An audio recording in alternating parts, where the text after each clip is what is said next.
ஊருக்கு வெளியில் அமைதியான ஒரு இடம், அங்கே ஒரு ஆசிரமம், அங்கே ஒரு சாமியார். அவர் தினமும் நல்ல போதனைகள்லாம் செய்வார். பல பேர் போய் அங்கேயே சில நாள் தங்கி இருந்து அவர் சொல்கிற அறிவுரைகளை எல்லாம் கேட்டுக்கிட்டு வர்றது வழக்கம். ஒரு தடவை அவரை பார்த்துட்டு போகிறதுக்காக 3 வெளியூர் தம்பதிகள் வந்தாங்களாம். அந்த மடத்திலேயே சாப்பிட்டுக்கிட்டு தங்கி இருந்து அவங்களுடைய போதனைகளை கேட்டுக்கிட்டு போகணுங்கிறது அவங்க நோக்கம். காலையில் குளிச்சுட்டு பூஜையில் உட்காந்தார் அந்த சுவாமி. இவங்களும் குளிச்சுட்டு அந்த பூஜையை பார்க்கறதுக்காக அவர் முன்னாடி வந்து உட்காந்தாங்க. பூஜை ஆரம்பமாச்சு. சம்பிரதாயப்படி அது ரொம்ப நேரம் நடந்துக்கிட்டே இருக்குது. இவங்களுக்கு நல்ல பசி இருந்தாலும் இந்த நேரத்தில் அதை எப்படி வெளியில் காட்டிக்கிறது?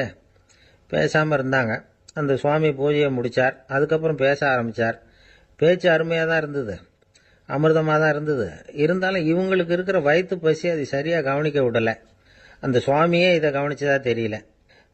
இவங்களுக்கு மனசுக்குள்ள ஒரு எண்ணம், உள்ள சாப்பாடு தயாராகிட்டு இருக்கும் போல இருக்கு, இந்த பேச்சு முடிஞ்சது நம்மளை உள்ளே அழைச்சிட்டு போய் சாப்பாடு போடுவாங்கன்னு நினைக்கிறோம் அப்படின்னு இவங்களாம் நினச்சிக்கிட்டாங்க. ஆனால் சுவாமி இதை பற்றி எதுவுமே பேசலை, கண்டுக்கலை. ஒரு அம்மாவால் அதுக்கு மேலே சும்மா இருக்க முடியுமா? முடியல. சாப்பாட்டை கவனிக்கலாமா அப்படின்னு சொல்லி மெதுவாக ஆரம்பித்தாங்க. கவனிக்கலாமே அப்படின்னு உள்ளே அழைச்சிட்டு போனார் சுவாமி. இவங்க ரொம்ப அவசரமாக எழுந்திருச்சு உள்ளே ஓடினாங்க. அங்கே ஒரு மேஜை மேலே ஒரு கிண்ணம் மூடி இருந்தது. இதுதான் சாப்பாட்டு மேஜை போல இருக்கு, இங்கே சாப்பாடு வந்துடும் அப்படின்னு நினச்சாங்க. உடனே போய் சுற்றி உட்காந்துக்கிட்டாங்க. சுவாமி அந்த கிண்ணத்தை எடுத்து அந்த அம்மா கிட்ட கொடுத்தார். அவங்க அதை வாங்கி மூடியை திறந்து பார்க்குறாங்க. உள்ளே ஒரு சாவி இருக்குது. சரிதான், இது சமையலறை சாவி போல இருக்கு. அங்கே போய் அதை திறந்து சாப்பாட்டை நாமே எடுத்துக்கிட்டு வந்து இங்கே வச்சுக்கிட்டு சாப்பிடணும் போல இருக்கு அப்படின்னு நினச்சாங்க. சாவி இருக்கு இல்லையா, வாங்க பூட்டு நிறையா காட்டுறேன் அப்படின்னு சுவாமி அவங்கள அழைச்சிட்டு போனார், காட்டினார். இவங்க அந்த அறையை ரொம்ப ஆவலோடு திறந்தாங்க. உள்ளே பார்த்தா அங்கே அரிசி, பருப்பு, விதவிதமான காய்கறி எல்லாம் இருக்குது. சமையலுக்கு வேண்டிய மிளகாய், எண்ணெய், பால், தயிர், நெய் இப்படி எல்லாமே இருக்குது. அடுப்பு, விறகு, நெருப்பு போட்டி அது கூட அங்கே இருக்குது. சாப்பாடு தயாராக இருக்கும்னு நினச்சிக்கிட்டு போனால் இப்படி இருக்குதே அப்படின்னு சொல்லி அதை பார்த்ததும் ரொம்ப சோர்ந்து போட்டாங்க அவங்க. சுவாமி, என்ன இது சாப்பாடு இல்லையா அப்படின்னாங்க. அதுதான் சாப்பாட்டுக்கு வேண்டிய எல்லாம் இங்கே இருக்குதே. அடுப்பு மூட்டி நீங்கள் தான் அவங்கவுங்க ருசிக்கு தகுந்த மாதிரி சமைச்சிக்கணும். இந்த சன்னியாசிக்கு எப்படி சமைக்க தெரியும் அப்படின்னு கேட்டார் சுவாமி. சாப்பாடு தயாராக இருக்கும்னு நாங்கள் எதிர்பார்த்தோம் அப்படின்னாங்க. நீங்கள் இப்படி சொல்லுவீங்கன்னு நானும் எதிர்பார்த்தேன். இது வரைக்கும் நான் எவ்வளவோ தத்துவம்லாம் எடுத்து சொன்னேன். எல்லாத்தையும் விட இதுதான் அனுபவபூர்வமான தத்துவம். ஆண்டவன் நமக்கு நல்ல மனசை கொடுத்துருக்கிறான், நல்ல வாய்ப்புகளையும் தந்திருக்கிறான், அதையெல்லாம் பயன்படுத்திக்கக்கூடிய மூளையையும் சிந்தனையையும் கொடுத்துருக்குறான். அதனால் அடுப்பை தான் நீங்கள் மூட்டணும். அடுப்பை நீங்கள் தான் மூட்டணும். உங்களுக்கு உகந்ததை நீங்கள் தான் சமைச்சு ருசித்து அனுபவிக்கணும். ஆண்டவனே அதை செஞ்சுக்கிட்டு இருக்க மாட்டான் அப்படின்னாராம் அந்த சுவாமி. நம்முடைய வாழ்க்கையில் பல நல்ல பலன்களை பெறறதுக்கு நாம் தான் முயற்சி பண்ணணும். அதுக்குரிய சூழ்நிலையைத்தான் ஆண்டவன் கொடுப்பானே தவிர அதை விளக்கறதுக்காக தான் அந்த சுவாமி அப்படி செஞ்சு காட்டியிருக்கிறார். இது ஒரு பெரியவர் இப்படி ஒரு விளக்கம் கொடுத்தார். அதுக்கப்புறம் அந்த 3 தம்பதிகளும் தெளிவடைஞ்சுட்டாங்களாம். நாம் தெளிவடைகிறது எப்போங்கிறது தான் தெரியல அப்படின்னு பல பேர் இதை கேட்டுட்டு சொல்லிகிட்டு இருக்கிறாங்க. இந்த கதையை நம்முடைய நண்பர் ஒருத்தர்கிட்ட சொன்னேன். அந்த நண்பர் ரொம்ப சந்தோஷப்பட்டார். நீங்கள் சொல்கிறது கரெக்டு சார், ஆனால் நான் அதை விட ஒரு படி மேலே சார்.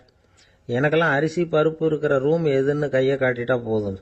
உடனே கிண்ணத்துலேருந்து சாவியை எடுத்து கொடுக்கணுங்கிற அவசியம்லாம் இல்லை எனக்கு. அப்புறம் எப்படி ரூமை திறந்துருவீங்க அப்படின்னு கேட்டேன். பூட்டை உடைச்சி திறந்துருவேன், அதுதான் எனக்கு பழக்கம் அப்படிங்கிறார். எதிர்காலத்தை நினைச்சா எனக்கு ரொம்ப பயமா இருக்கு சார் அப்படின்னு சொல்றவங்க நிறைய பேர் இருக்கிறாங்க. அதாவது பயப்படாத மனிதர்கள்னு யாருமே கிடையாது. ஒவ்வொருத்தருக்கும் ஒவ்வொரு விதமான பயம் இருந்தாலும் ஒட்டுமொத்தமா பாக்குறப்போ மனிதனுக்கு 6 விதமான பய உணர்வுகள் வரலாம் அப்படின்னு பெரியவங்க சொல்றாங்க. எல்லா விதமான பயமும் இந்த 6 வகைக்குள்ள அடக்கம். அந்த 6 வகை பயமும் 6 எதிரிகள் மாதிரியாம். 6 எதிரிகளையும் புரிஞ்சுக்கிட்டோம்னா போதும், வாழ்க்கையில சுலபமா வெற்றி அடைய முடியும். சரி, அந்த 6 வகை பயம் என்னென்ன அப்படின்னு பார்ப்போம். முதல்ல வறுமை பற்றிய பயம், 2வது பழிச்சொல் பற்றிய பயம், 3வது உடல் நலம் பாதிப்பு பற்றிய பயம், 4வது என்னன்னா காதல் தோல்வி, 5வது முதுமை, 6வது மரணம். அதாவது பயப்படுறதுங்கிறது ஒரு மனநிலை தான். இந்த மனநிலையை கட்டுப்படுத்த முடியும், திசை திருப்ப முடியும். சரி, இந்த பயங்களின் அறிகுறிகள் எப்படி இருக்கும்? வறுமை பற்றிய பயம் அப்படின்னு முதல்ல சொன்னோம் இல்லையா, அந்த பயத்தின் அறிகுறிகளை தெரிஞ்சுக்குவோம். எதுலேயும் அக்கறை இல்லாமல் இருக்கிறது, ஒரு குறிக்கோள் இல்லாமல் இருக்கிறது, வறுமையை சகிச்சுக்கிறது, வாழ்க்கையில் கிடைக்கிறது எதுவாக இருந்தாலும் ஆட்சேபனை இல்லாமல் ஏற்றுக்கிறது, மனசாலும் உடம்பாலும் சோர்ந்து போயிருக்கிறது, ஆர்வம், முனைப்பு, கற்பனை திறன் எதுவுமே இல்லாமல் இருக்கிறது. இதெல்லாம் தான் அந்த வறுமை பற்றிய பயத்தின் அறிகுறிகள். அந்த அடுத்தது ஒன்று பார்த்தோமே, பழிச்சொல் பற்றிய பயம். அதாவது அடுத்தவங்க நம்மளை குறை சொல்லி விடுவாங்களோ அப்படிங்கிற பயம். இதுக்கு அறிகுறி என்ன தெரியுமா? புதியவர்களை சந்திக்கிறதுக்கு பயப்படுறது, முடிவு எடுக்க முடியாமல் குழம்புறது, பிரச்சனைகளை தவிர்க்க விரும்புறது, தாழ்வு மனப்பான்மை, வரவுக்கு மீறி செலவு செஞ்சு இமேஜை உயர்த்திக்கிறது, குறிக்கோள் இல்லாத வாழ்க்கை. இதெல்லாம் தான் அதுக்கு அறிகுறிகள். மூணாவது பயம், உடல் நலம் பாதிப்பு பற்றிய பயம், அதாவது நோய் பற்றிய பயம். ஒரு உண்மை என்ன தெரியுமா? டாக்டரை சந்திக்கிற மனிதர்களில் 75% பேர் தங்களுக்கு நோய் வந்துட்டுதுங்கிற கற்பனையில் இருக்கிறவங்களாம். நிஜமாவே நோய் கிடையாது அவங்களுக்கு. இந்த பயத்தின் அறிகுறிகள் என்னென்னா, வியாதிக்கான அறிகுறிகள் தன்னிடம் இருக்கிறதாக நினச்சிக்கிறது, எந்த நேரமும் வியாதியை பற்றியே பேசி பேசி மனசை அங்கேயே வச்சிருக்கிறது, நோய் சம்பந்தமான செய்திகளை படித்து நமக்கு இப்படி ஆயிடுமோ அப்படின்னு வேதனைப்படுறது. இதெல்லாம் தான் அதுக்கு அறிகுறிகள். நாலாவது பயம், காதல் தோல்வி. இது ரொம்ப வேதனை, உடம்பையும் மனசையும் சீரழிச்சு விடும். ஆண்களை விட பெண்கள் தான் இந்த பய உணர்வில் அதிகமாக பாதிக்கப்படுறாங்க. அஞ்சாவது முதுமை பற்றிய பயம். ஆறாவது மரண பயம், வயசான காலத்தில் எப்படி சமாளிக்கிறது அப்படிங்கிற பயம். ஆக இதையெல்லாம் நாம் புரிஞ்சிக்க வேண்டியது ரொம்ப அவசியம். இந்த 6 வகை பயங்களை சரியாக புரிஞ்சுக்கிட்டு நாம் நடந்துக்கணும். வாழ்க்கையின் முன்னேற்றத்துக்கு இந்த பயங்கள் முட்டுக்கட்டே ஆகிடக்கூடாது. உழைச்சி பணம் சேர்க்கணும், உற்சாகமாக மனசை வச்சுக்கணும். மனசை கட்டுப்படுத்துகிற மார்க்கம் தெரிஞ்சுக்கிட்டா போதும், எல்லாம் சரியாக வந்துடும். நம்ம ஆள் ஒருத்தன் சொன்னான், சார் எனக்கு வறுமை பற்றிய பயம்தான் இருந்தது, ஒரே ராத்திரியில் 30,000 ரூபா தயார் பண்ணிவிட்டேன், இப்போ எனக்கு இன்னொரு பயம் வந்துட்டுதுன்னா. என்ன பயம்னு கேட்டாங்க. போலீஸு கண்டுபிடிச்சிருமோங்கிற பயம்னா. இது இந்த பயத்தில் அடங்காது. அதனால் அஞ்சி அஞ்சி சாவார், அஞ்சாத பொருள் இல்லை அப்படின்னு பாரதி சொன்னார் இல்லையா? அது மாதிரி பயத்தை புரிந்து கொண்டு அதற்கு தகுந்த மாதிரி நம்முடைய வாழ்க்கையை அமைத்து கொள்ள வேண்டும். அப்படி அமைத்து கொள்ளுகிறவர்களுக்கு வெற்றி நிச்சயம். கப்பல் கடல்ல போய்கிட்டு இருக்கு. புயல், சூறாவளி, அலையெல்லாம் பெருசு பெருசா ரொம்ப உயரமா உண்டாகுது. கடுமையான காற்றிலேயும் வேகமான அலைகள்லேயும் சிக்கி அந்த கப்பல் தடுமாறுது. திசை மாறி போச்சு. எந்த பக்கம் போயிட்டு இருக்கிறோம்னே தெரியல. அந்த கப்பலை செலுத்திக்கிட்டு இருந்த மாலுமி ரொம்ப சாமர்த்தியமா செயல்பட்டார். தன்னுடைய அறிவாற்றலையும் திறமையையும் முழுமையாக பயன்படுத்தினார். அந்த கப்பலை கட்டுப்படுத்தினார். மெதுவாக அந்த சூறாவளியிலிருந்து கப்பலை காப்பாற்றி கரைக்கு கொண்டுட்டு வந்து சேர்த்துட்டார். மாலுமின்னு ஒருத்தர் இருந்ததுனால அந்த மரக்கலம் காப்பாற்றப்பட்டது. மாலுமின்னு ஒருத்தர் இல்லைன்னு வச்சுக்கோங்க, அந்த கப்பலோட கதி என்னவாயிருக்கும் யோசிச்சு பாருங்க. ஒரு கோபக்காரனுடைய நிலைமையும் அப்படித்தானா. கோபக்காரன்கிறவன் ஒரு மாலுமி இல்லாத மரக்கலம் அப்படிங்கிறார் நபிகள் நாயகம். கொந்தளிக்கிற கடல்ல கொடுமையான அலைகளின் உச்சியில அல்லல் படுகிற மரக்கலத்தை விட மோசமானது கோபக்காரனின் நிலைமை அப்படிங்கிறது அவருடைய கருத்து. அது மாதிரி இதுன்னு சொல்லல, அதை விட மோசம் இது அப்படிங்கிறார். ஏன் தெரியுமா? ஒரு கப்பல் கடல்ல தடுமாறினா அதை சரிப்படுத்த மாலுமி இருக்கிறார். அவர் தன்னுடைய சாமர்த்தியத்தினால அதை கட்டுப்படுத்தி சரியான வழிக்கு கொண்டுட்டு வந்துருவார். ஆனா கோபக்காரனுடைய நிலைமை அப்படி இல்லை அப்படிங்கிறார் நபிகள் நாயகம். மனித மனம் ஒரு மரக்கலம், அறிவு அதில் இருக்கிற மாலுமி. மாலுமி மரக்கலத்தை செலுத்துறான், அவனுக்கு கட்டுப்பட்டு அது ஓடுது. ஆனா கோபக்காரன்கிற மனுஷங்கிட்ட அறிவுங்கிற மாலுமி சரியா வேலை செய்ய மாட்டான். ஏன்னா கோபம் அந்த மாலுமியின் கண்களை அவிச்சிரும், காதுகளை கேட்காம பண்ணிவிடும். கண்ணையும் காதையும் மூடிவிட்டு கப்பலை ஓட்டுனா எப்படி ஓட்டுறது? அதனால கோபக்காரன் மாலுமி இல்லாத மரக்கலம். இடி மின்னல்ல மாட்டிக்கிட்டு கஷ்டப்படுற கப்பல் மாதிரி கஷ்டப்படுறான். பெரியவங்கள்லாம் என்ன சொல்றாங்க?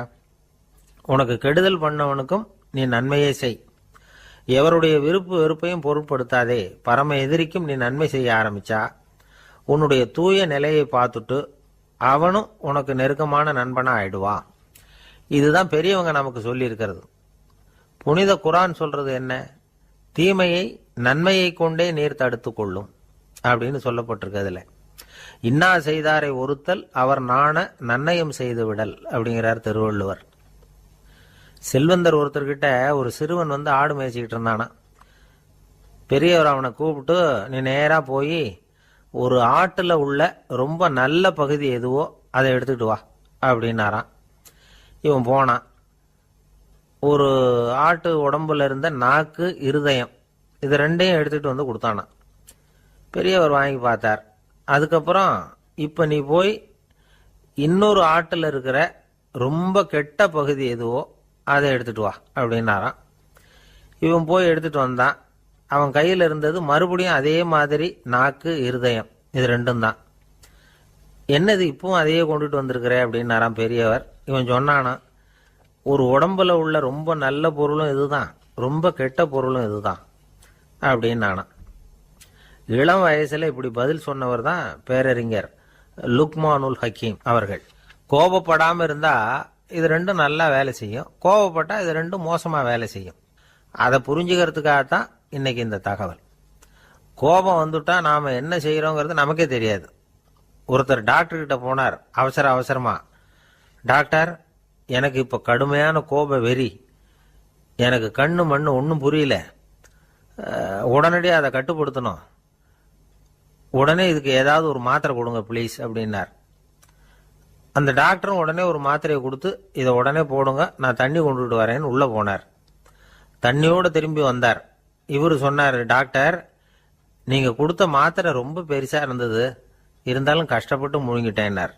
டாக்டர் சந்தேகத்தோட மேசையை பார்க்கிறார். பார்த்தா மாத்திரை அங்கேயே இருக்குது, பேப்பர் வெயிட்ட காணல. ஒரு நாள் ஒரு நண்பரை சந்திச்சேன். உங்க வீடு எதுன்னு உங்களுக்கு தெரியுமா சார்ன்னு. அவர் என்ன ஒரு மாதிரியா பார்த்தார். அப்புறம் சொன்னார், தெரியும் அப்படின்னாரு. சரி, உங்க தொலைபேசி எண் உங்களுக்கு தெரியுமான்னு. அதுவும் தெரியும்னார். உங்க மனைவி மக்கள் யார் யாருன்னு உங்களுக்கு தெரியுமான்னு கேட்டேன். என்ன ஒரு மாதிரியா பார்த்தார். அப்புறம் சொன்னார், அதுவும் தெரியும் சார் அப்படின்னார். சரி, நீங்க யாருன்னு உங்களுக்கு தெரியுமான்னு கேட்டேன். இப்பதான் அவர் முழிக்க ஆரம்பிச்சார். அவர் மட்டும் அப்படி இல்லை, நாம எல்லாருமே அப்படிதான். எதிரில் நிக்கிறது யாருங்கிறது தெரியும், நாம யாருன்னு நமக்கு தெரியாது. உண்மையிலேயே நாம யார்? இந்த கேள்விக்கான பதில தான் வாழ்க்கை பூரா நாம தேடிட்டு இருக்கிறோம். புத்தர் என்ன சொல்றாரு தெரியுமா? நீங்க கடவுளை பத்தி கவலைப்பட தேவையில்லை, உங்களை பத்தின கவலை உங்களுக்கு இருந்தா போதும் அப்படிங்கிறார். நான் யார், எனக்கு ஏன் இந்த கவலை அப்படின்னு உங்களை நீங்களே கேட்டுக்குங்க அப்படிங்கிறார். நாம ஏன் கடவுளை படைச்சோம்? அது ஒரு நழுவல் முயற்சியாம், அதாவது தன்னிடமிருந்து தானே தப்பிக்கிற ஒரு முயற்சியாம். இப்படிதான் அதை சொல்றாங்க அறிஞர்கள்லாம். மக்கள் பொய்யான பிரச்சனைகள்ல ஆர்வமா இருக்கிறாங்க, அதுக்கு தீர்வு காணவும் முயற்சி பண்றாங்க. கடவுளை பத்தி விவாதிக்க எல்லாருக்கும் விருப்பம், தன்னுடைய சுயம் பற்றிய பிரஜையே இருக்கிறது இல்ல. ஆகக்கூடிய விஷயம் என்னன்னா, கடவுள் சமாளிப்புக்கு பயன்படுத்தப்படுகிறார். மனவியல் என்ன சொல்லுது தெரியுமா? கடவுள், சொர்க்கம், மறுபிறவி, இதை பத்தி எல்லாம் பேச ஆரம்பிக்கிறவங்க யார் தெரியுமா? போருக்கு போறவன், துன்பத்துல சிக்கி கஷ்டப்படுறவன், நோய் படுக்கையில விழுந்தவன், இவங்க தான். நாம அனுபவத்திலேயே பாக்குறோமே இதையெல்லாம். கடவுளை துணைக்கு கூப்பிடுறவங்க யாருன்னு கவனிச்சு பாருங்க. பரீட்சை எழுத போறவன், வேலை தேடி அலையிறவன், பண நெருக்கடியில் இருக்கிறவன், விபத்துல சிக்கிக்கிட்டவன், இவங்கெல்லாம் தான். தேர்வுல வெற்றி பெற்றதும் அவரை துணைக்கு கூப்பிடுறது இல்லை, வேலை கிடைச்சதும் அவர் துணை தேவைப்படுறது இல்லை. ஏன் இப்படி? கொஞ்சம் யோசனை பண்ணி பாருங்க. துன்பம் வருகிற போது அந்த துன்பத்தை தவிர்க்க வேண்டிய நிலையில அதிலிருந்து நழுவி போறதுக்காக பிரார்த்தனை தேவைப்படுது. எல்லாம் நல்லபடியா நடக்கிறப்போ பிரார்த்தனை செய்யறது இல்லை. புத்தருடைய வழி என்ன தெரியுமா? அந்த வழியில கடவுளும் கிடையாது, பிரார்த்தனையும் கிடையாது. புத்தர் செய்தது இதைத்தான். அதாவது கடவுள்கிட்ட இருந்து மனிதனையும், மனிதன் கிட்ட இருந்து கடவுளையும் அவர் விடுவித்தார். புத்த மதம் என்ன சொல்லுது தெரியுமா? கடவுள் பிரச்சனை அல்ல, மனிதன் தான் உண்மையான பிரச்சனை அப்படின்னு சொல்லுது. உங்களை நீங்க நல்லா தெரிஞ்சுக்கிட்டா போதும், நீங்களே கடவுள் ஆயிடுவீங்க அப்படிங்கிறது தான் புத்த மதம்.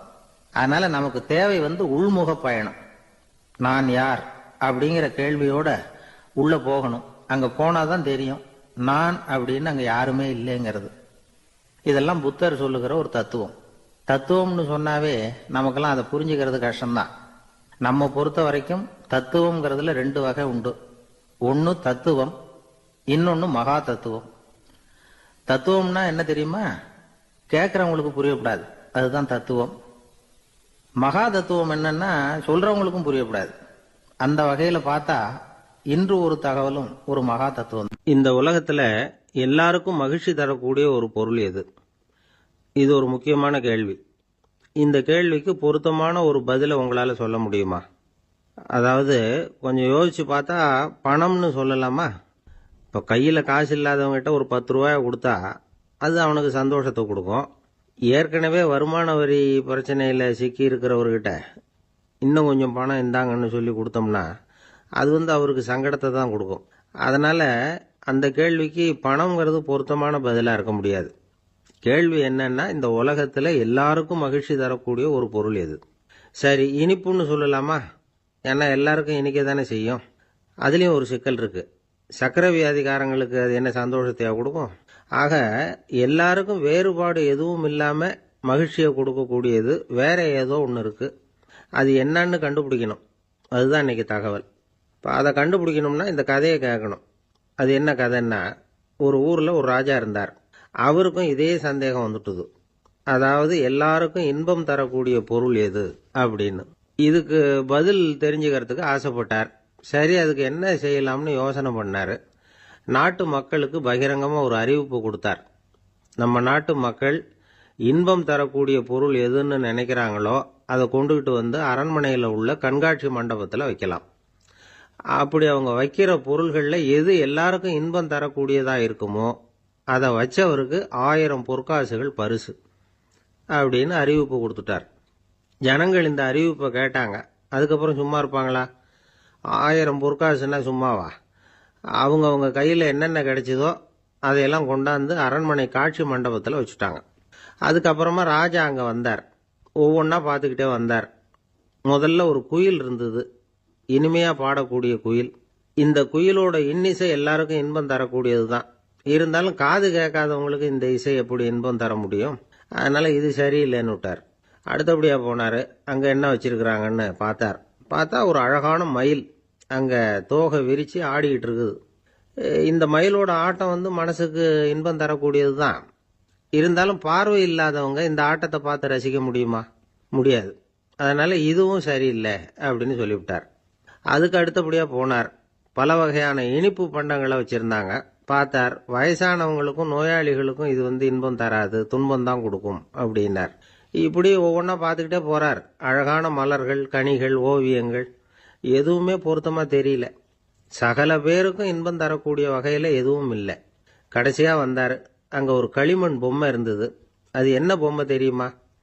பசியால் வாடி இருக்கிற ஒருத்தருக்கு ஒரு அம்மா இனிமையாக பேசிக்கிட்டு சோறு போடுறது மாதிரி அந்த பொம்மையை செஞ்சுருந்தாங்க.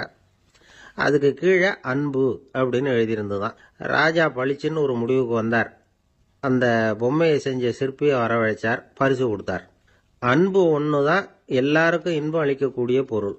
காது கேட்காதவங்களும் அதை கேட்க முடியும், பார்வை இல்லாதவங்களும் அதை பார்க்க முடியும், குழந்தைகளும் அதை உணர முடியும் அப்படின்னு அதுக்கு விளக்கம் கொடுத்தார் அந்த மன்னர். இந்த உலகத்தில் எல்லாருக்கும் மகிழ்ச்சி தரக்கூடிய ஒரு பொருள் அன்பு தான். அதை புரிஞ்சுக்கிட்டு தான் சில கணவன்மார்கள் மனைவி பேரில் ரொம்ப அன்பை காட்டிக்கிறது வழக்கம். ஒரு வீட்டு வாசப்படி பக்கமாக மழைக்கு ஒதுங்கினார் ஒருத்தர். மழை தூரிக்கிட்டு இருந்தது, இருட்டு நேரம். அந்த வீட்டில் இருந்தவர், இன்னைக்கு ராத்திரி வேணும்னா இங்கேயே தங்கிட்டு காலையில் போங்க அப்படின்னார். உடனே இவர் சொன்னார், ரொம்ப நன்றிங்க, ஒரு 10 நிமிஷத்தில் இதை வந்துவிடுறேன் அப்படின்னு சொல்லிவிட்டு எங்கேயோ ஓடினார். 10 நிமிஷம் கழித்து திரும்பி வந்தார். ஆமாம், எங்கே போயிட்டு வந்தீங்கன்னு கேட்டார் வீட்டில் இருந்தவர். நேராக எங்கள் வீட்டுக்கு போய் மனைவி கிட்ட இன்னைக்கு ராத்திரி இங்கேயே தங்கிக்கிறேன்னு சொல்லிவிட்டு வந்துட்டேன் அப்படின்னார் அவர். அன்புல இது ஒரு ரகம். எனக்கு இது மட்டும்தான் சார் தெரியும், இதை தவிர வேற எதுவும் தெரியாது அப்படின்னு சொல்லிக்கிட்டே காலம் தள்ளுறவங்க ரொம்ப பேர். அவங்கெல்லாம் கஷ்டப்பட வேண்டியிருக்கும். ஒருத்தர் தன்னுடைய தொழிலில் ரொம்ப கெட்டிக்காரராக இருக்கலாம். அதுக்காக எப்பவும் அதே ஞாபகத்தில் இருந்துக்கிட்டு உலகியல் அறிவு இல்லாமல் இருந்துடக்கூடாது, அது ஆபத்து. இதுக்காக நம்ம தாத்தா பாட்டிலாம் ஒரு கதை சொல்லுவாங்களே, கேள்விப்பட்டிருக்கீங்களா? ஒரு சமயம் ஒரு 4 பேர் சேர்ந்து வெளியூருக்கு பிரயாணம் போனாங்களாம். அந்த 4 பேர் எப்படி தெரியுமா? ஒருத்தர் வேதாந்தி, இன்னொருத்தர் சங்கீத வித்வான், 3வது ஆள் வைத்தியர், 4வது ஆள் ஜோசியர். இவங்க 4 பேரும் நண்பர்கள். அதனால சேர்ந்து புறப்பட்டாங்க. வழியில் ஒரு ஊரில் தங்கினாங்க. இருட்டி போச்சு. அதனால் இன்னைக்கு ராத்திரி இங்கேயே தங்கி இருந்துட்டு நாளைக்கு புறப்படலாம் அப்படின்னு தீர்மானம் பண்ணாங்க. சாப்பாட்டுக்கு என்ன பண்ணுறது? அங்கேயே கடத்தெருவுக்கு போய் சாமான்லாம் வாங்கியாந்து சமைச்சு சாப்பிட்லாம்னு முடிவு பண்ணாங்க. 4 பேர் இருக்கிறதுனால ஆளுக்கு ஒரு காரியமாக செய்யலாம் அப்படின்னு வேலையை பிரிச்சுக்கிட்டாங்க. வைத்தியர் கரிகாய் வாங்க போனார், வேதாந்தி எண்ணெய் வாங்க போனார், ஜோசியர் பலசரக்கு வாங்க போனார், சங்கீத வித்வானுக்கு சமைக்கிற வேலை. எல்லாம் சரி, ஆனால் நடந்தது என்ன தெரியுமா? கடைத்தெருவுக்கு காய்கறி வாங்க போனார்ல வைத்தியர், அங்கே போய் மார்க்கெட்டில் பார்த்தார். ஒவ்வொரு கரிகாயாக எடுத்து பார்த்தார். இது பித்தம், உடம்புக்கு ஒத்துக்காது, இது வாயு, உடம்புக்கு ஒத்துக்காது அப்படின்னு ஒவ்வொன்றா தள்ளினார். கடைசியில் ஒன்றுமே தேரல, வெறுங்கையோட திரும்பி வந்துகிட்டு இருக்கிறார். எண்ணெய் வாங்க போனார வேதாந்தி, அவர் ஒரு தொன்னையில் எண்ணெயை வாங்கினார். பேசாமல் அதை எடுத்துகிட்டு வர வேண்டியது தானே, முடியல. அவருடைய வேதாந்த மூளை சிந்திக்க ஆரம்பிச்சுட்டுது. இந்த தொன்னைக்கு எண்ணெய் ஆதாரமா அல்லது எண்ணெய்க்கு தொன்னை ஆதாரமா அப்படிங்கிற ஆராய்ச்சியில் இறங்கினார். என்னாச்சு தெரியுமா? அப்படி கவுத்து பார்த்தார். வாங்கின எண்ணெய் பூராவையும் வழியில் கொட்டிவிட்டு வெறும் தொன்னையோடு வந்து சேர்ந்தார்.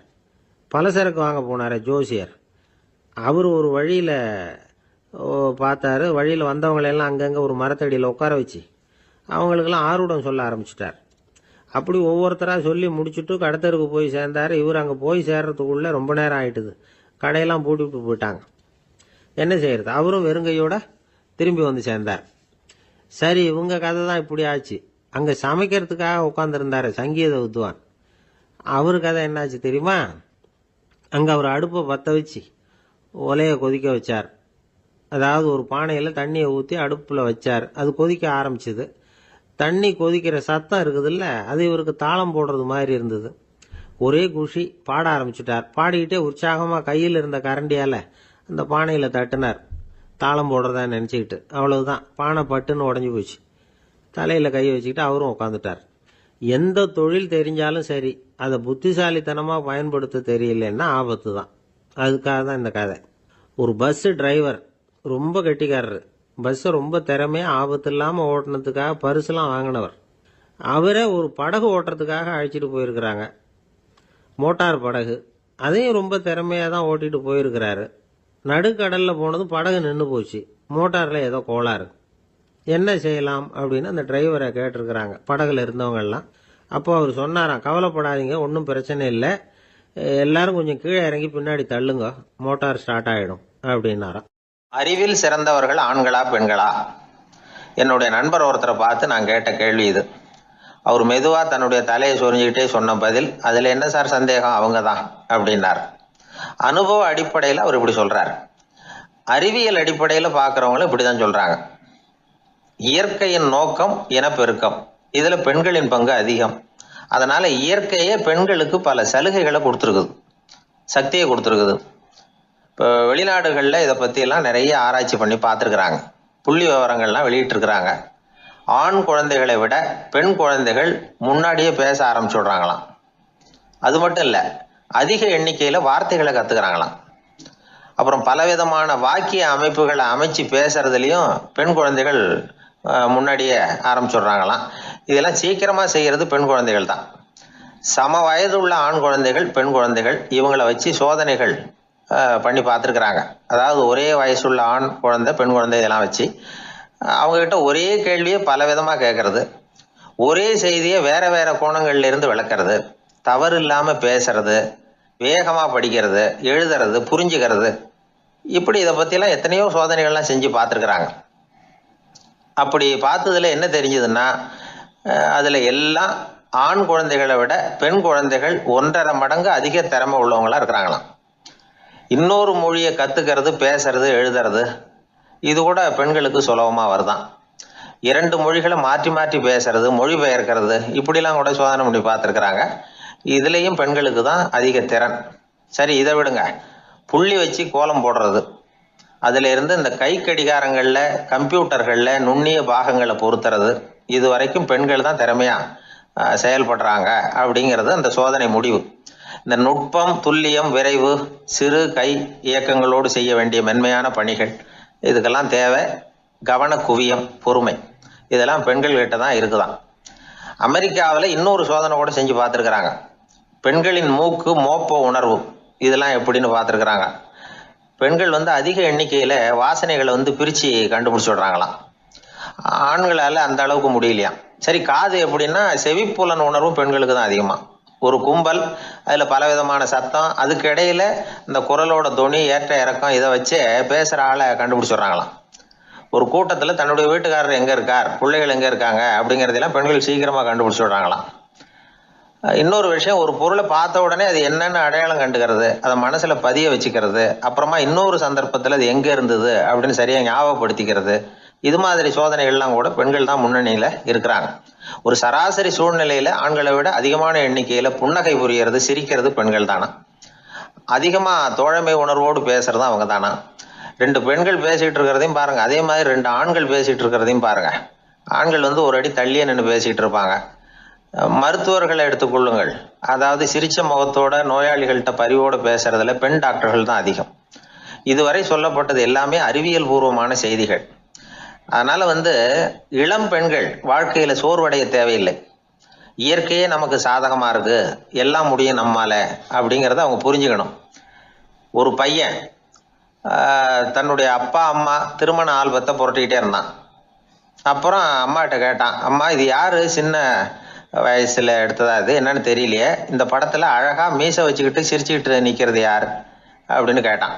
அதுதான்டா அவங்க அப்பான்னாங்க அந்த அம்மா.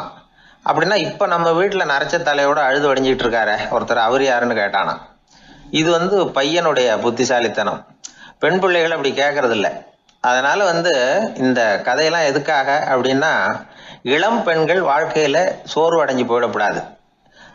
அதனால பெண்கள் எல்லாம் முடியும் நம்மாலும் அப்படிங்கிறத நினைச்சு செயல்பட்டாங்கன்னா வாழ்க்கையில வெற்றி நிச்சயம்.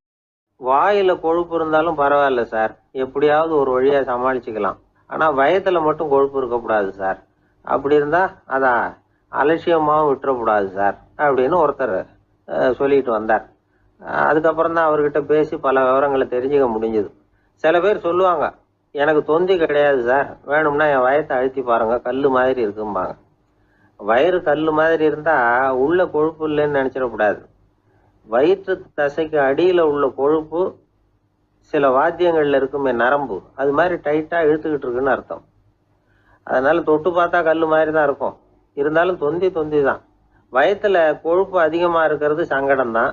அதனால கொலஸ்ட்ரால் அளவு அதிகமாகும், இதய நோய்கள், நீரிழிவு, ஹைப்பர் டென்ஷன், ஸ்ட்ரோக், இது மாதிரி ரிஸ்க் எல்லாம் அதிகமாகும். ஒருத்தர் ஒல்லியா இருக்கலாம், உடம்பு இடம் அதிகப்படியா இல்லாம இருக்கலாம். அப்படி இருந்தா கூட அவர் உடம்புல மற்ற பகுதியை விட வயத்துல கொழுப்பு அதிகமா இருக்கும். நாம தான் ஒல்லியா இருக்கிறோமே, நமக்கு ஒண்ணும் இல்லை அப்படின்னு நினைச்சிடக்கூடாது.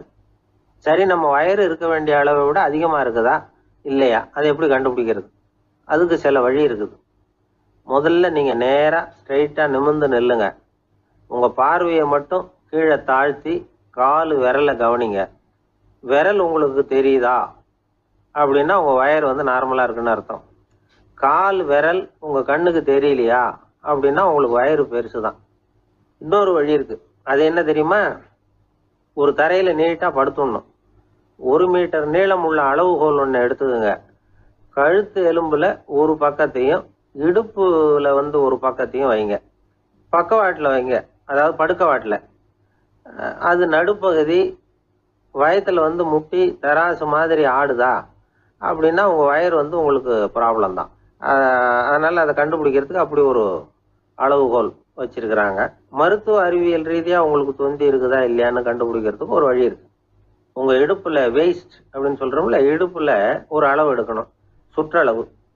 இடுப்புக்கு கீழே ஹிப்னு சொல்றோம்ல, அங்க ஒரு அளவு எடுக்கணும், அதிகபட்ச சுற்றளவு எடுக்கணும். அந்த அளவை இந்த அளவால வகுக்கணும். அதாவது உங்க வெயிஸ்ட் மெஷர்மெண்ட் இருக்குல்ல, அதை ஹிப் மெஷர்மெண்டால வகுக்கணும். இந்த விகிதம், அதாவது வெயிஸ்ட் ஹிப் ரேஷியோ, ஆண்களுக்கு 0.95க்கு மேல போகக்கூடாது, பெண்களுக்கு 0.85க்கு மேல போகக்கூடாது. அப்படி போயிட்டுதுன்னா வயிறு பெருத்திருக்குதுன்னு அர்த்தம். இது டாக்டர்கள் கண்டுபிடிக்கிற ஒரு விதம். சரி, இந்த தொந்தியை குறைக்கிறதுக்கு என்ன பண்ணலாம்? பட்னி கிடக்கலாமா அப்படின்னா அது தேவையில்லை. ஆனா கலோரி அளவை குறைக்கணும். அது எப்படி? கொழுப்பு ஆகாரத்தை குறைக்கணும். இப்போ கார்போஹைட்ரேட்டு, புரோட்டீன்லாம் இருக்குது இல்லை, அதெல்லாம் ஒரு கிராமுக்கு சுமாரா 4 கலோரி கொடுக்கும். ஆனா கொழுப்பு ஒரு கிராமுக்கு 9 கலோரி கொடுக்கும். அதனால ஒரே அளவுள்ள ஆகாரங்கள்ல கூட கலோரி வித்தியாசம் இருக்குது. கலோரி அளவு குறைச்சலா கொடுக்கக்கூடிய ஆகாரம் சாப்பிடணும். இப்போ தொந்தியை குறைக்கிறதுக்கு கடுமையான உடற்பயிற்சி தேவையா அப்படின்னு கேட்டா அதுவும் தேவையில்லையா.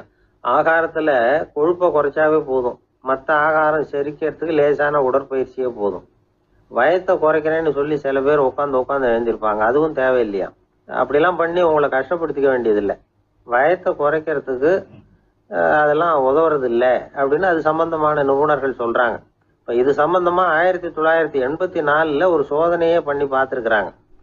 ஒரு நாளைக்கு 185 தடவை உட்காந்து எழுந்திருக்கிறது. இது மாதிரி 27 நாள் பயிற்சி பண்ணிவிட்டு பார்த்தாங்களாம். வயிற்று கொழுப்புல எந்த மாறுதலும் இல்லையா. அதனால உட்காந்து எழுந்திருக்கிற வேலையெல்லாம் தேவையில்லை.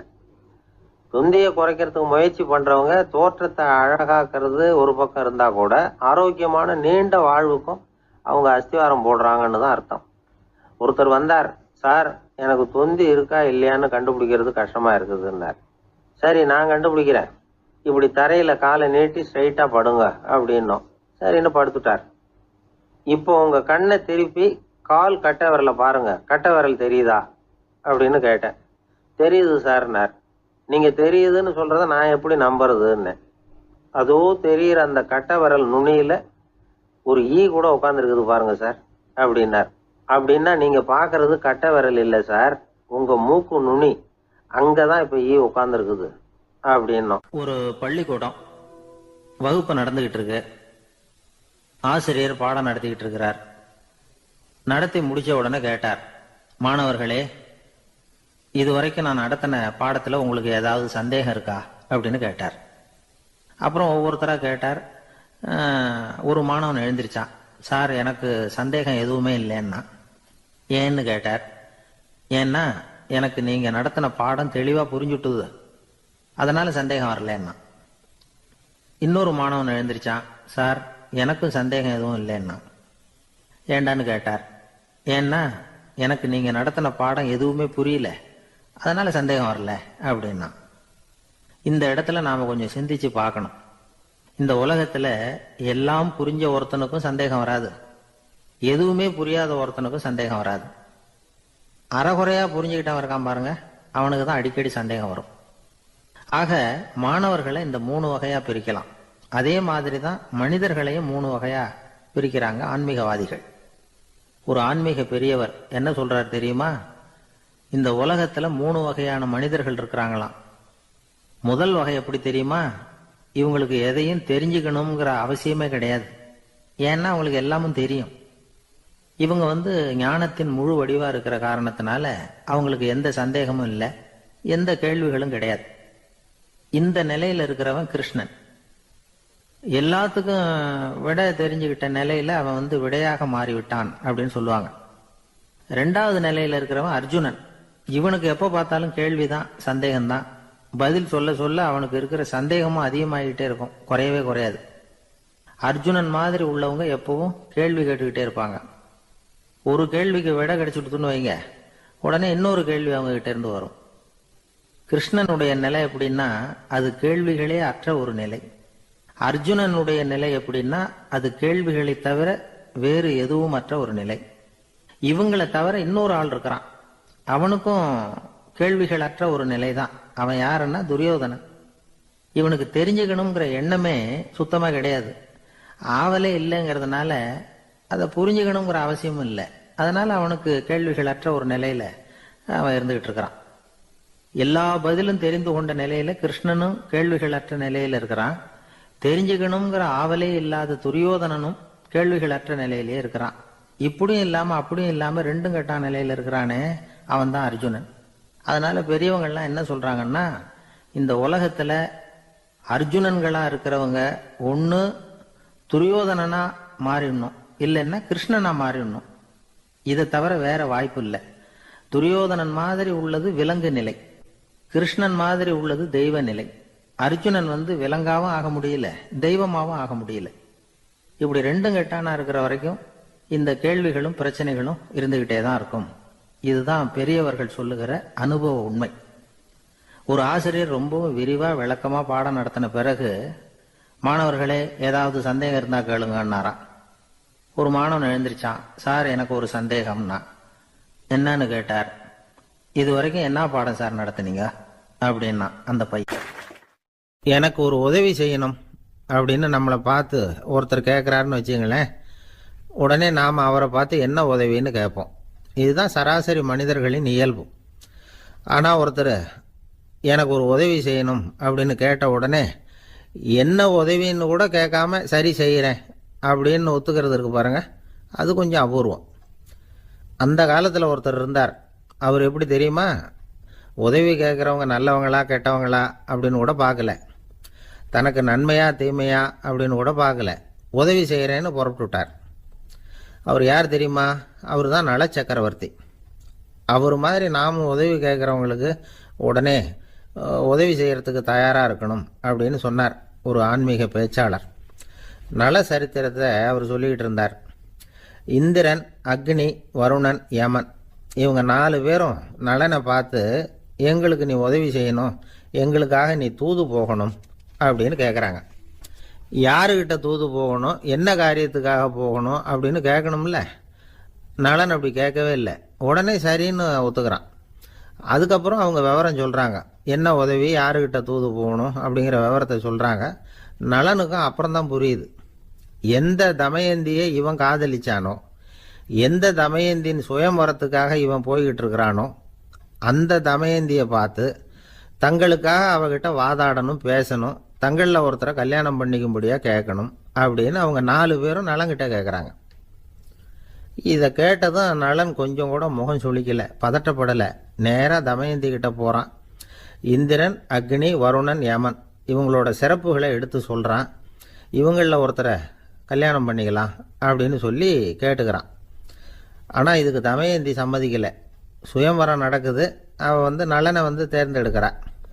அந்த 4 பேரும் நலனுக்கு நிறைய வரங்கள்லாம் கொடுக்குறாங்க. அதுக்கப்புறம் இப்படி போகுது கதை. இதில் நாம் கவனிக்க வேண்டியது என்னென்னா, உதவின்னு கேட்ட உடனே என்ன உதவின்னு கேட்காம சரி செய்கிறேன்னு சொன்னான் பாருங்க, அதை கொஞ்சம் சிந்திக்கணும். செய்கிறேன்னு ஒத்துக்கிட்டதுக்கு அப்புறம் அது என்ன உதவின்னு தெரிஞ்சும் முகம் சுளிக்காமல் அதை செஞ்சான் பாருங்க, அதையும் கொஞ்சம் சிந்திக்கணும். நம்மால் ஒருத்தன் ஒரு நண்பனை தேடி போனான், எனக்கு ஒரு உதவின்னா சரி சொல்லுன்னா, இப்போ உங்ககிட்ட 2 கார் இருந்தால் என்ன பண்ணுவேன்னா உடனே அதில் ஒன்று உங்ககிட்ட கொடுத்துருவேன்னா, அவன் உங்ககிட்ட 2 பங்களா இருந்தால் என்ன பண்ணுவேன்னா அதில் ஒன்று உங்ககிட்ட கொடுத்துருவேன்னா, உங்ககிட்ட 2 பேனா இருந்தால் என்ன பண்ணுவேன்னா அதில் ஒரு பேனாவை உங்ககிட்ட கொடுக்க மாட்டேன்னா அவன்.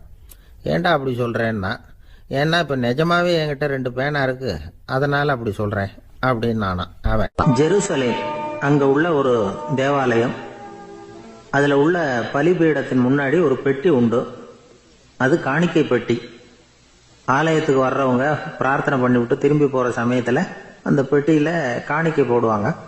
அவங்களால எவ்வளவு முடியுமோ அவ்வளவு போடுறது வழக்கம். அவங்கவுங்க வசதிக்கு தகுந்த மாதிரி போடுவாங்க. வசதி உள்ளவங்களாக இருந்தாலும் சரி, வசதியே இல்லாத வறியவர்களாக இருந்தாலும் சரி, ஆலய காணிக்கை பெட்டியில் காசு போடுறது அவங்களுக்கு ரொம்ப பெருமையான ஒரு செயல். ஒரு சமயம் இயேசு தம்முடைய சீடர்களோடு அந்த ஆலயத்துக்கு வரார். அங்கே உட்காந்து ரொம்ப நேரம் வழிபாடு பண்ணிட்டு இருக்கிறார். சீடர்களும் அந்த ஜபத்தில் கலந்துக்கிட்டாங்க. வழிபாடு முடிஞ்சுது. இயேசு உட்காந்துருக்கிறார். காணிக்கை பெட்டியில் காசு போடுறவங்கள கவனிக்கிறார். சீடர்களும் அதையே கவனிச்சுக்கிட்டு இருக்கிறாங்க. ரொம்ப பேர் வரிசையாக வந்தாங்க. அவங்களால முடிஞ்ச அளவுக்கு காசு போட்டுட்டு அவங்க பாட்டுக்கு போய்கிட்டு இருக்கிறாங்க. வசதியானவங்க நிறைய பேர் வந்தாங்க. அதுக்கு மத்தியில் வயசான ஒரு அம்மா, அவங்களும் காசு போட்டுட்டு போகிறாங்க. இப்போ இயேசு தன்னுடைய சீடர்கள் பக்கம் திரும்பினார். ஒரு கேள்வி கேட்டார். இப்போ இந்த காணிக்கை பெட்டியில் நிறைய பேர் காசு போட்டுட்டு போகிறத நீங்கள் கவனிச்சிங்க. இன்னைக்கு இந்த காணிக்கை பெட்டியில் ரொம்பவும் அதிகமாக காசு போட்டது யார் அப்படின்னு கேட்டார். முதல்ல வந்தார ஒரு பெரிய மனுஷன், அவர் தான் அதிகமாக போட்டார் அப்படின்னார் ஒருத்தர். 3ஆவதாக வந்தவர் தான் அதிகமாக போட்டார், நான் கவனித்தேன் அப்படின்னாரு இன்னொருத்தர். இப்படி ஆளுக்கு ஒரு விதமாக சொல்கிறாங்க.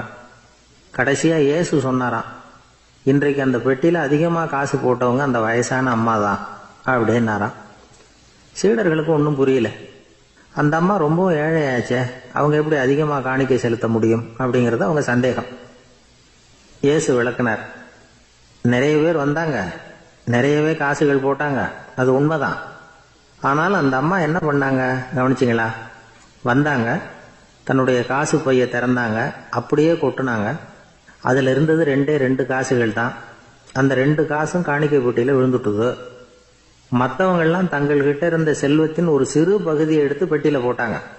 ஆனால் இந்த அம்மா தன்கிட்ட என்ன இருந்ததோ அதை அப்படியே போட்டுட்டாங்க. தன்னுடைய பிழைப்புக்காக வச்சிருந்த அவ்வளவையும் இழக்கிறதுக்கு தயாராயிட்டாங்க. அவ்வளவு தாராள மனசு அவங்களுக்கு. அதனால அவங்க செலுத்தின காணிக்கை தான் அளவில் அதிகம் அப்படின்னார். விலை மதிப்பில்லாத முத்து புதையல் ஒருத்தனுக்கு கிடைக்க போகுதுன்னு வச்சுக்கோங்க. அதன் மதிப்பை உணர்ந்தவன் என்ன பண்ணுவான்? அதை அடையறதுக்காக தன்கிட்ட இருக்கிற எதையும் கொடுக்கறதுக்கு தயாரா இருப்பான் இல்லையா? அது மாதிரிதான் இதுவும் அப்படின்னார். உலக மதிப்பீடுகளை துரும்பா தூசியா மதிச்சு அதையெல்லாம் உதறி விடுகிறவன் இறையருள் அப்படிங்கிற இணையில்லாத செல்வத்தை பெறுகிறான் அப்படிங்கிறது இதுல உள்ள கருத்து. இறைவனுக்காக இழப்பதுன்னா துன்பப்படுகிறவர்களுக்காக, ஏழைகளுக்காக, ஏதுமற்றவர்களுக்காக இழப்பது அப்படின்னு அர்த்தம். உங்கள் அயலானுக்கு நீங்கள் என்ன உதவி செய்தாலும் அதை எனக்கே செய்கிறீர்கள் அப்படின்னு இயேசு சொல்லியிருக்கிறார். அடுத்தவங்களுக்கு உதவணுங்கிற குணம் இன்னைக்கு ரொம்ப குறைஞ்சி போச்சு. ஒருத்தன் வாழைப்பழத்தோல் வழுக்கி கீழே விழுந்துட்டான். பக்கத்தில் இருந்த நண்பன் உடனே அவனை தூக்கிக்கிட்டு போய் ஆஸ்பத்திரியில் சேர்த்துட்டான். அதுக்கப்புறம் சொன்னான், நீ அந்த வாழைப்பழத்தோலில் காலை வைக்க போகிறத முன்னாடியே நான் கவனிச்சுட்டேன் அப்படின்னானா.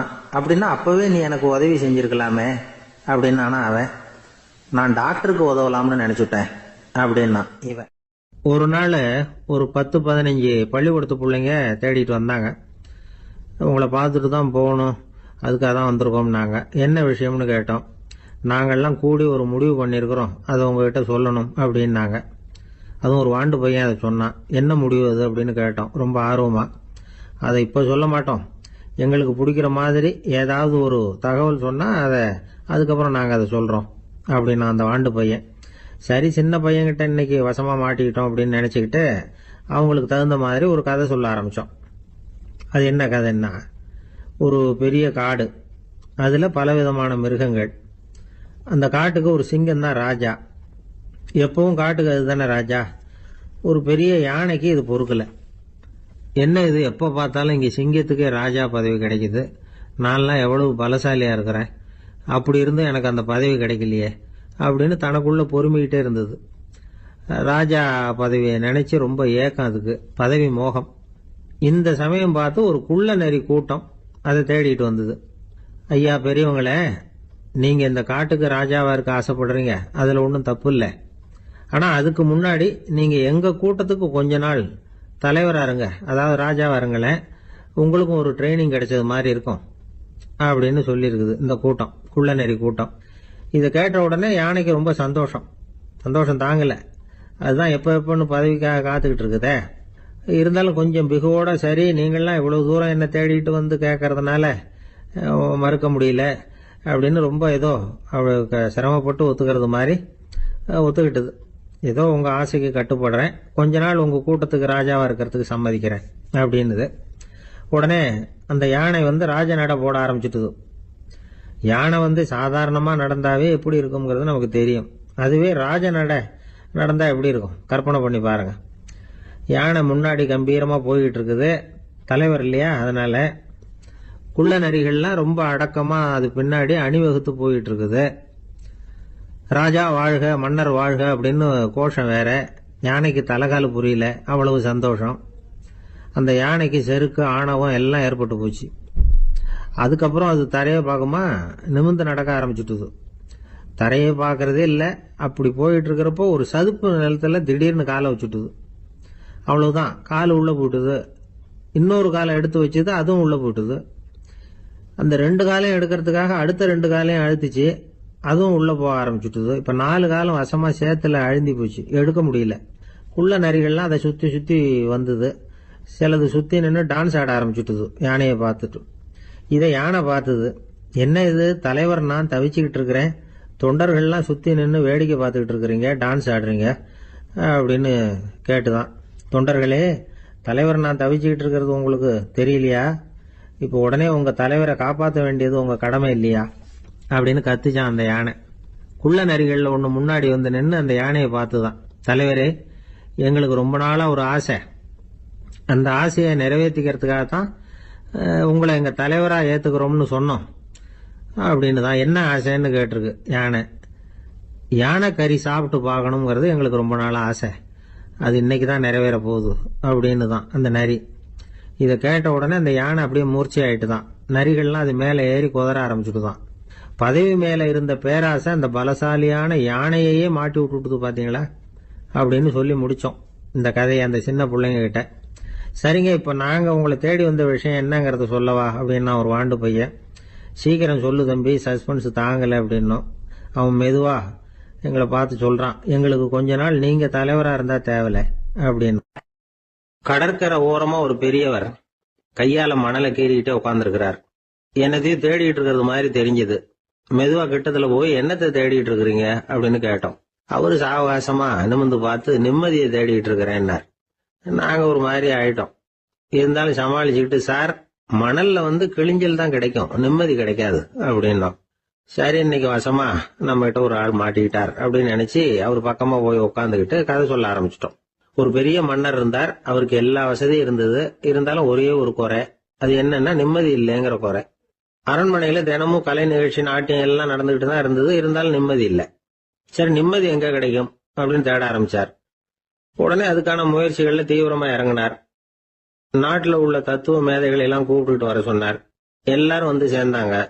அவங்கள பார்த்து நிம்மதி எங்க இருக்குது அப்படின்னு விசாரிச்சார். அவங்களுக்கு அது தெரிஞ்சா ஏன் இப்படி ராஜா முன்னாடி நின்றுட்டு இருக்க போறாங்க?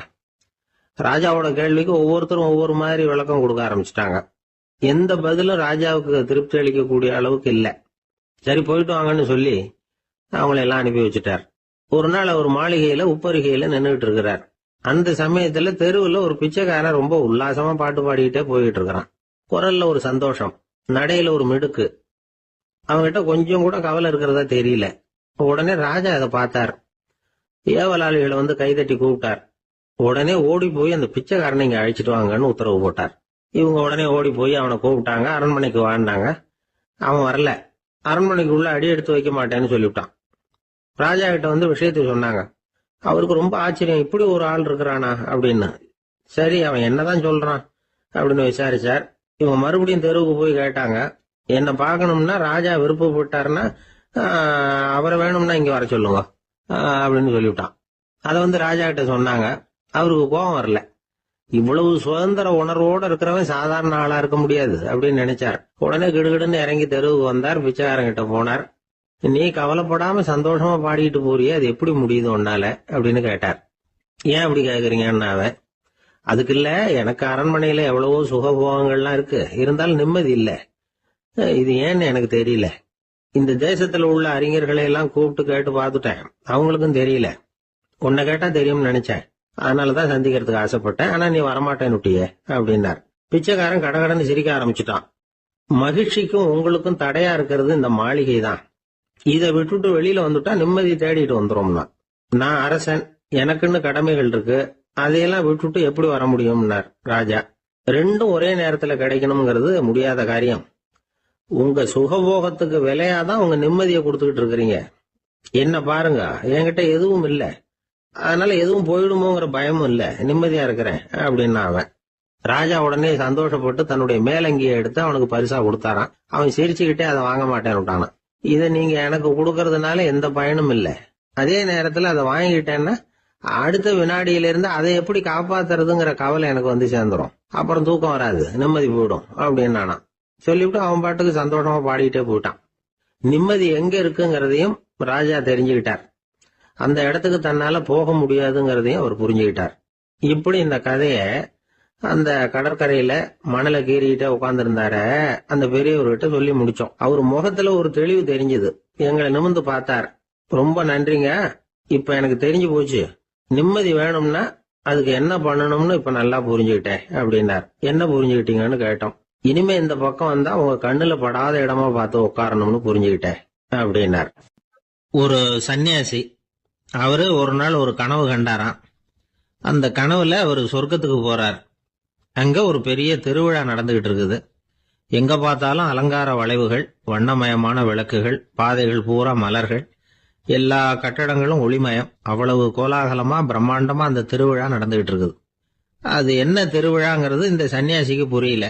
அங்க எதிரில் வந்துகிட்டு இருந்த ஒருத்தரை நிறுத்தி, என்ன விசேஷம் இங்க அப்படின்னு விசாரிச்சாராம்.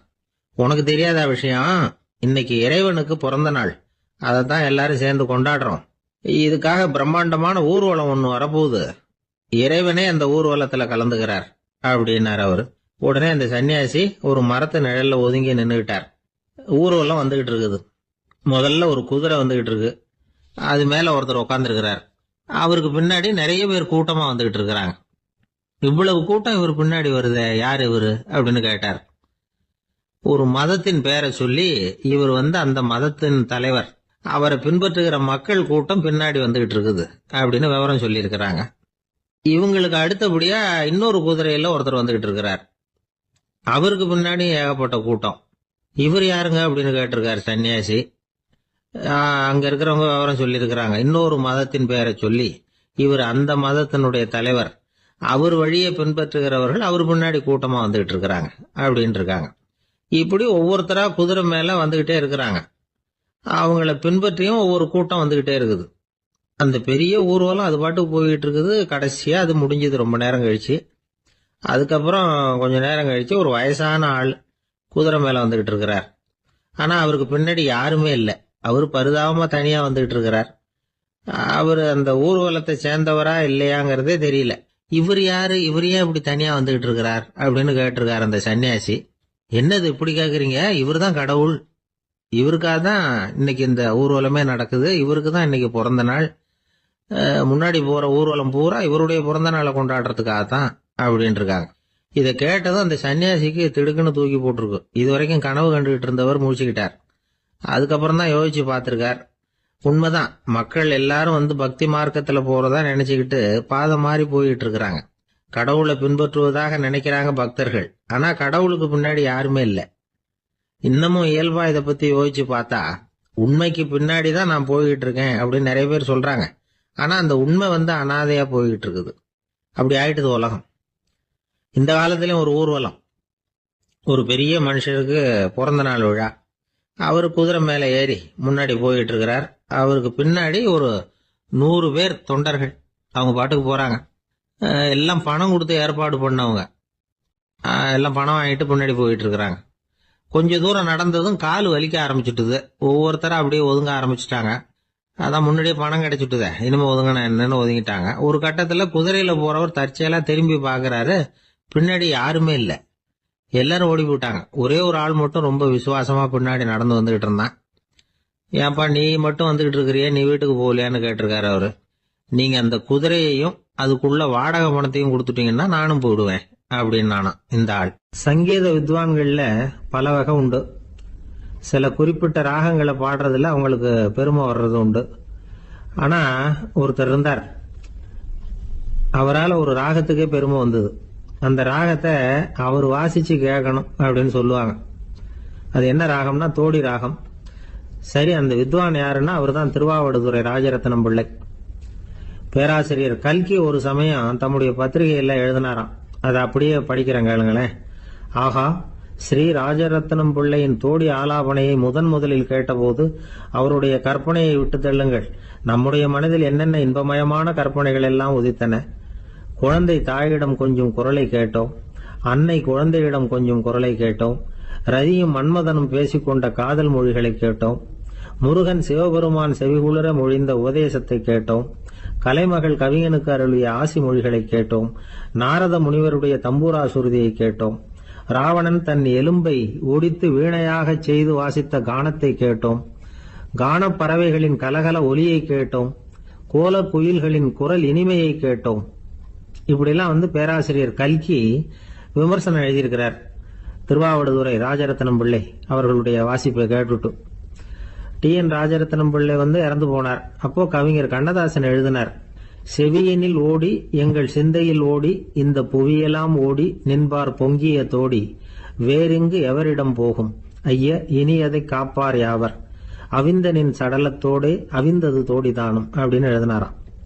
அந்த அளவுக்கு அவருடைய தோடியை ரசித்தவர்கள் உண்டு. அதே மாதிரி தோடின்னா என்னன்னு தெரியாமலே அவரை ரசித்தவங்களும் அந்த காலத்துல உண்டு. அதாவது ஒரு பெரிய சபையில இவர் வாசிச்சுக்கிட்டு இருக்கிறார். பாதியில ஒரு பெரிய மனுஷன் உள்ள வந்தார். அவர் உடம்புல பட்டு வேஷ்டி, ஜருகை, அங்கவஸ்திரம், வாயில வெத்தலை, வாசனை புகையில, காதுல வைரக்கடுக்கன், கழுத்துல தங்க சங்கிலி, கை விரல் பூரா மோதிரம், கையில ஒரு வெள்ளி வெத்தலை புட்டி. உதவிக்கு 2 பேர் பக்கத்துல. இவ்வளவு பந்தாவோட வரார் கச்சேரி கேட்கறதுக்கு. இப்படி வந்தவர் முதல் வரிசையில வந்து உட்கார்ந்தார். வித்வான் வாசிச்சு முடிச்சதும் இவர் அவரை பார்த்து, ஐயா, நீங்க தோடி வாசிக்கிறதுல ரொம்ப கெட்டிக்காரர்னு கேள்விப்பட்டிருக்கேன், அதை கேட்கறதுக்காக தான் மெனக்கிட்டு வந்திருக்கிறேன், அதை வாசிங்களேன் அப்படின்னாராம் இந்த பெரியவர். ராஜரத்னம் பிள்ளைக்கு ஒன்றும் புரியல. ஏன்னா இதுவரைக்கும் அவர் வாசிச்சுக்கிட்டு இருந்ததே அந்த தோடி ராகத்தை தான். அதை வாசிச்சு முடிச்சதும் அதை வாசிங்களேன்னு இவர் கேட்கிறார். அப்படின்னா இவரோட ஞானம் எப்படிப்பட்டது? இவ்வளவும் கேட்டுட்டு இப்படி கேட்கிறாரே அப்படின்னு அவர் யோசிச்சிருக்கிறார் ராஜரத்னம் பிள்ளை. உடனே என்ன பண்ணாரு தெரியுமா? பக்கத்துல ரொம்ப சாதுவா சுருதி போட்டுக்கிட்டு இருந்த ஒரு முதுகுல ஓங்கி ஒரு குத்து விட்டாராம். அவருக்கு ஒன்றும் புரியல, எதுக்கு நம்மளை அடிக்கிறாரு இவரு, நம்மளை குத்துறாரு வித்வான்னு. அவர் அதிர்ச்சியால இவர் நிமிந்து பார்த்திருக்கார். அப்ப ராஜரத்னம் பிள்ளை சொன்னாராம், ஏய்யா, ஐயா பெரிய மனுஷன், என்னுடைய பரம ரசிகர், தோடி ராகம் கேட்கணுங்கிறதுக்காக இவ்வளவு தூரம் வந்திருக்கிறார், வந்து முத வரிசையில் உட்கார்ந்துருக்கார். நீ இந்த சமயம் பார்த்து தோடி ராகம் வாசிக்கிற நாதஸ்வரத்தை வீட்டில் வச்சுட்டு வந்துட்டியே, இப்ப ஐயாவுக்காக அந்த ராகத்தை நான் எப்படி வாசிக்கிறது அப்படின்னு சொல்லிட்டு மறுபடியும் முதுகுல ஒரு அடி கொடுத்தாராம். அடி வாங்கினவருக்கே சிரிப்பு அடக்க முடியலையா. ஒருத்தர் ரொம்ப அவசரமா வந்தார். சார், மனுஷன் நிம்மதியா இருக்கிறதுக்கு என்ன வழின்னு கேட்டார். சீக்கிரமா ஒரு கல்யாணத்தை பண்ணீங்க, எல்லாம் சரியா போடும் அப்படின்னோம். அவர் ஒரு மாதிரியா பார்த்தார். ஏற்கனவே எனக்கு கல்யாணம் ஆயிட்டுது சார், அதனால தானே நிம்மதியா இருக்கிறதுக்கு வழி கேட்கறேன் அப்படின்னார். சரி, இவர் ஒரு மாதிரியான கேஸ் அப்படின்னு நினைச்சுக்கிட்டு நம்மகிட்ட இருந்த ஒரு சின்ன புத்தகத்தை அவர்கிட்ட தூக்கி கொடுத்தோம். இதை படிச்சு பாருங்கன்னு. கல்யாணத்துக்கு பிறகும் சந்தோஷமா இருக்கிறதுக்கு என்ன வழி அப்படிங்கிற கேள்விக்கு அந்த புத்தகத்துல விளக்கம் இருந்தது. கணவன் மனைவிக்குள்ள சிக்கல் வராம இருக்கிறதுக்கு அதுல சில வழிகளை சொல்லி கொடுத்துருக்குறாங்க. அதெல்லாம் என்னென்ன அப்படிங்கறத இப்ப பார்க்கலாமா? குடும்பம்னு இருந்தா கோபம் வரதான் செய்யும். அது வந்துட்டு போட்டும் பரவாயில்ல. ஆனா அந்த கோபம் ஒரே நேரத்துல 2 பேருக்கும் வந்துடாம பாத்துக்கணும். ஒரு சமயத்துல யாராவது ஒருத்தர் தான் கோபப்படணும், அடுத்தவங்க அமைதியா இருக்கணும். அதுக்கப்புறம் இவர் அமைதியான உடனே அவங்க ஆரம்பிச்சுக்கலாம். கோபமா ஏதாவது சொன்னா உடனே கோபமா பதில் சொல்லக்கூடாது. கொஞ்சம் பொறுத்து கோபம் தீர்ந்த உடனே அந்த பதில சொல்லலாம். அப்போ பதில் கோபமா இருந்தா கூட அது அவ்வளவு பெருசா தெரியாது. அற்ப விஷயத்துக்கெல்லாம் காய்ச்சி மூச்சுன்னு கத்திட்டு இருக்கக்கூடாது. உங்க 2 பேருக்குள்ள ஒரு தர்க்கம் ஆரம்பம் ஆயிட்டுதுன்னு வச்சுக்கோங்க. கடுமையா 2 பேரும் விவாதம் பண்றீங்க. உங்கள ஒருத்தர் இதுல ஜெயிக்கணும்னா அது நீங்களா இருக்க வேணாம், அடுத்தவங்க ஜெயிக்கிறதுக்கு நீங்க துணையா இருங்களேன். அப்படின்னா நீங்க கொஞ்சம் விட்டு கொடுக்கணும், அவ்வளவுதான். ஏதாவது குத்தம் சொல்லணுமா, செஞ்ச தப்ப சுட்டி காட்டணுமா, விமர்சனம் பண்ணணுமா, பண்ணுங்க, வேணான்னு சொல்லல. ஆனா சொன்னதை அப்படி சொல்றத கொஞ்சம் அன்பா இதமா சொல்லுங்க. எப்போ நடந்த தவறுகளை எல்லாம் இப்போ போய் மறுபடியும் ஞாபகப்படுத்திட்டு இருக்க வேண்டாம். நான் அப்பவே சொன்னேன் இந்த புடவை வேணாம்னு, நீங்க தான் கேட்கல, இப்போ பாருங்க கிழிஞ்சு போச்சு இப்படின்னு கத்துனாங்க ஒரு அம்மா. எப்போ சொன்னீங்கன்னு கேட்டா ஒரு 10 வருஷத்துக்கு முன்னாடி தீபாவளி சமயத்துல அப்படிங்கிறாங்க. அது என்ன இன்னும் அப்படியே புதுசாகவே இருக்கும்? உங்களுக்கு அவர் தான் பெருசு, அவருக்கு நீங்க தான் பெருசு. அதை விட இந்த உலகத்துல வேற எதுவும் முக்கியம் இல்லைன்னு நினைக்கணும். நீ தான் என்னுடைய உலகம்னு எத்தனை தடவை சொல்லியிருப்பீங்க? அதெல்லாம் வெறும் வசனமா போயிடக்கூடாது. ஏதாவது ஒரு பிரச்சனையை பத்தி கடுமையா விவாதம் பண்ணிட்டு இருக்கீங்க, அதை அப்படியே பாதியில விட்டுட்டு படுக்கைக்கு போயிடக்கூடாது. சொச்சத்தை நாளைக்கு பேசிக்கலாம்னு.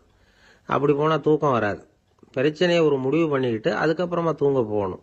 ஒரு நாள்ல ஒரு தடவையாவது உங்க ஜோடியை பாராட்டி நல்ல விதமா கனிவா ஒரு வார்த்தை சொல்லணும் அப்படின்னு தீர்மானம் பண்ணீங்க. ஏதாவது தப்பு பண்ணிவிட்டீங்கன்னா பரவாயில்ல, அதை ஒத்துக்கிறதுக்கும் மன்னிப்பு கேட்கறதுக்கும் தயாரா இருக்கணும். அது ஒன்றும் கேவலம் கிடையாது. வீட்டுக்குள்ளதானே கேட்க போறீங்க, வெளியில யாருக்கு தெரிய போகுதோ? எப்படியோ உங்களுக்குள்ள ஒரு சமரசம் ஆனா சரிதான். ஒரு தகராறுன்னு எடுத்துக்கிட்டா குறைஞ்சபட்சம் அதுக்கு 2 பேர் தேவை. தனியாவே உட்காந்துக்கிட்டு நான் இப்ப தகராறு பண்ணிட்டு இருக்கிறேன் அப்படின்னு யாரும் சொல்ல முடியாது. 2 பேர் தகராறு பண்றாங்கன்னா பொதுவா அந்த 2 பேர்ல யாரு அதிகமா பேசுறாங்களோ அவங்க பேர்ல தான் தப்பு இருக்கும். அதை மனசுல வச்சுக்கணும். இதெல்லாம் தான் அந்த புத்தகத்துல போட்டிருக்கிற வழிமுறைகள். இவ்வளவும் சரியா வரலன்னா அப்புறமா சொல்லுங்க, வேற புத்தகம் ஏதாவது இருக்கான்னு தேடுவோம். ஒரு கணவன் தன்னுடைய மனைவியை அழைச்சிட்டு ஒரு மனோதத்துவ டாக்டர் கிட்ட வந்தாராம். டாக்டர், எங்களுக்கு கல்யாணம் ஆகி 30 வருஷ காலமா நாங்க ஒரு விஷயத்துல கூட ஒத்து போனதில்லை அப்படின்னு ஆரம்பிச்சார். உடனே அந்த அம்மா குறுக்கிட்டு, அது 30 வருஷம் இல்ல 32 வருஷம் அப்படின்னாங்களாம். கணவன் மனைவி அன்பா இருக்கணும், ஒருத்தர் ஒருத்தர் நல்லா புரிஞ்சுக்கணும், விட்டு கொடுக்கற மனப்பான்மை வேணும். அதுதான் ஒரு நல்ல குடும்பம். இன்னைக்கு பல குடும்பங்கள்ல அர்த்தமில்லாத சண்டைகள் தான் அதிகம். கிராமப்புறங்கள்ல வேடிக்கை ஒரு கதை சொல்லுவாங்க. ஒரு ஊர்ல ஒரு ஆள் இருந்தான், வேலை வெட்டி இல்லாம சும்மாவே இருந்தான். அவனுக்கு கல்யாணம் பண்ணி வச்சாங்களாம். மனைவி வந்து சேர்ந்தா. சும்மாவே உட்காந்துருக்கிறியே, ஏதாவது சம்பாதிக்கிற வழியை பாரு அப்படின்ட்டு இருக்கா. அதுக்கு தான் யோசனை பண்ணிட்டு இருக்கிறேன், ஒரு அருமையான ஐடியா அப்படின்னு நானா. என்ன அது சொல்லு அப்படின்ட்டு இருக்கா. அவ ஒரு ஆட்டுக்குட்டி வாங்க போறேன்னு இருக்கான்.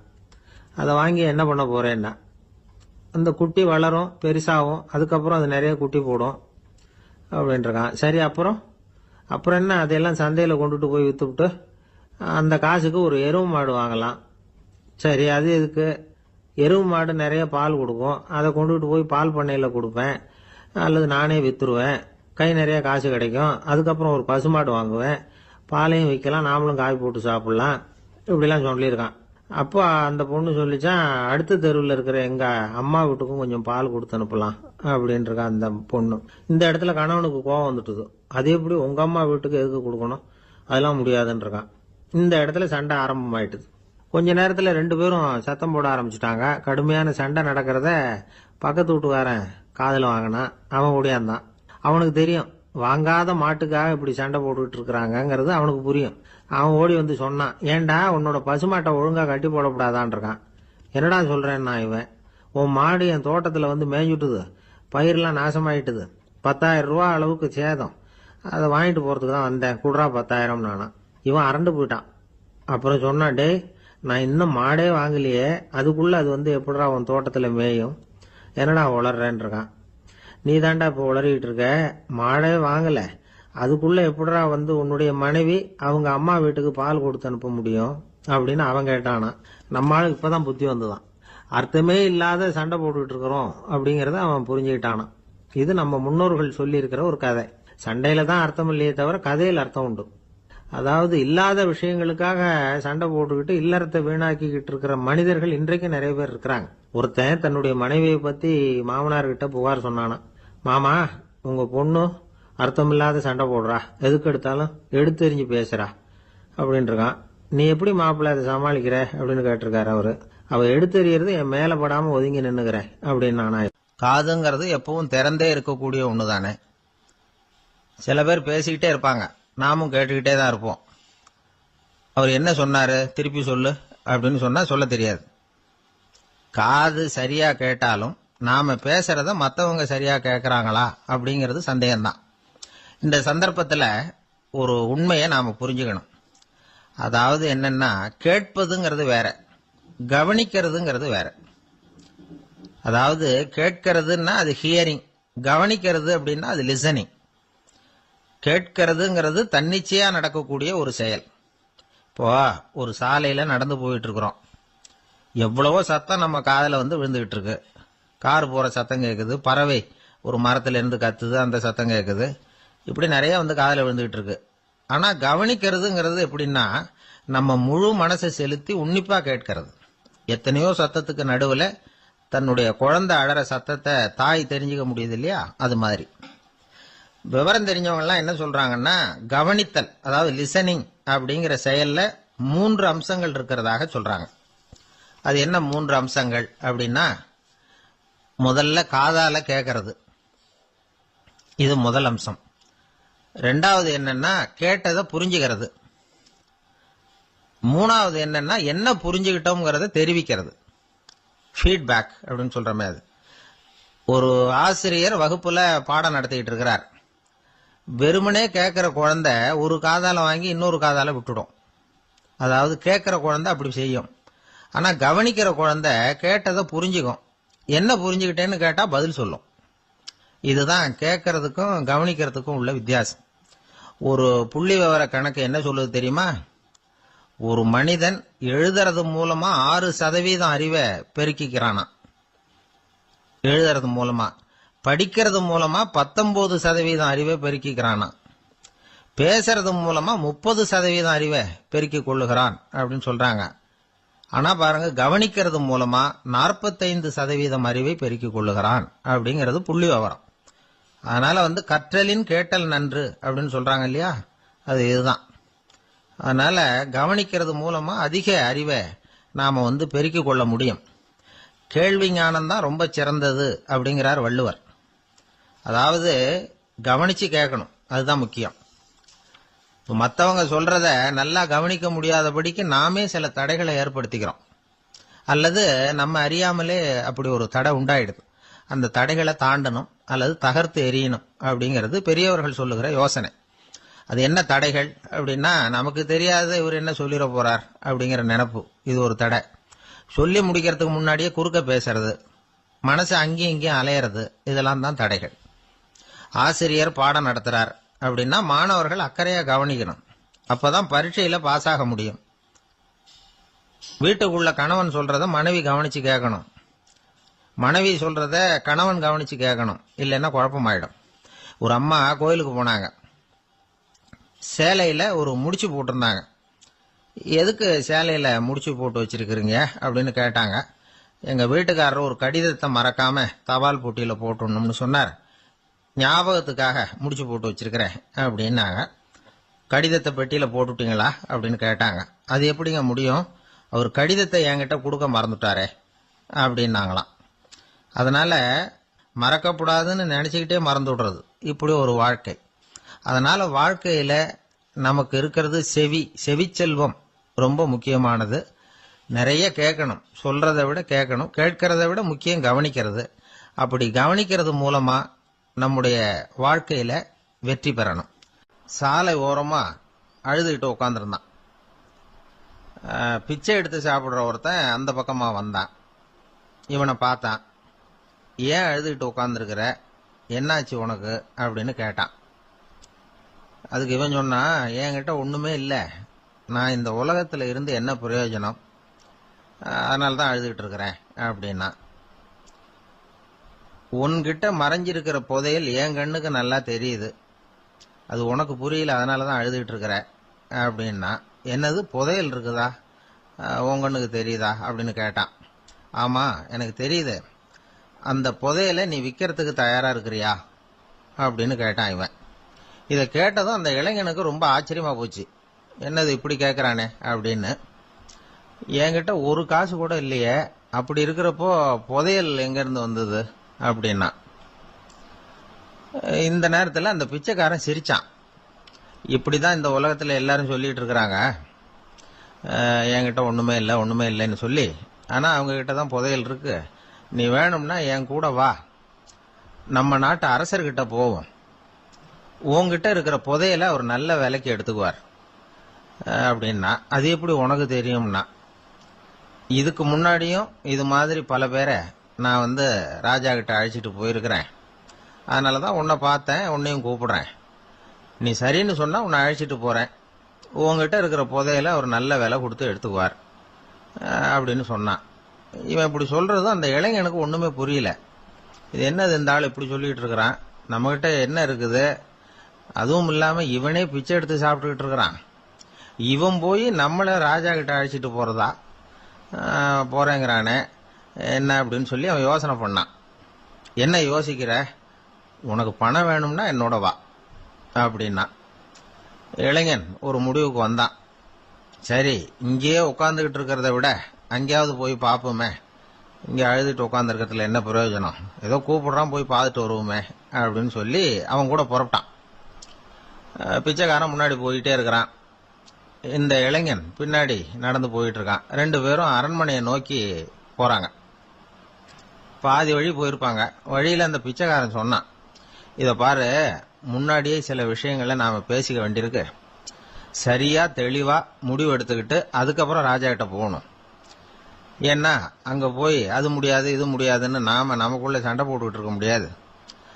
ராஜாவுக்கு விலையை பத்தி கவலையே இல்லை, எவ்வளவு சொன்னாலும் நமக்கு பணம் கிடைச்சிரும். ஆனா அதுக்கப்புறம் நான் இதை விற்கிறதுக்கு தயாரா இல்லைன்னு சொல்லிடக்கூடாது. அதனால புதையலை விற்கிறதா இல்லையாங்கிறத இங்கேயே தெளிவா முடிவு செஞ்சுக்கணும், இல்லைன்னா ராஜா கிட்ட போய் அங்க போய் குழப்பிட்டு இருக்க முடியாது அப்படின்னு சொன்னான். இளைஞனுக்கு ஒண்ணுமே புரியல. என்ன சொல்ற நீ, என்கிட்டயா புதையலா, எங்க இருக்குது அப்படின்னு சொல்லி குழம்பி போனான்.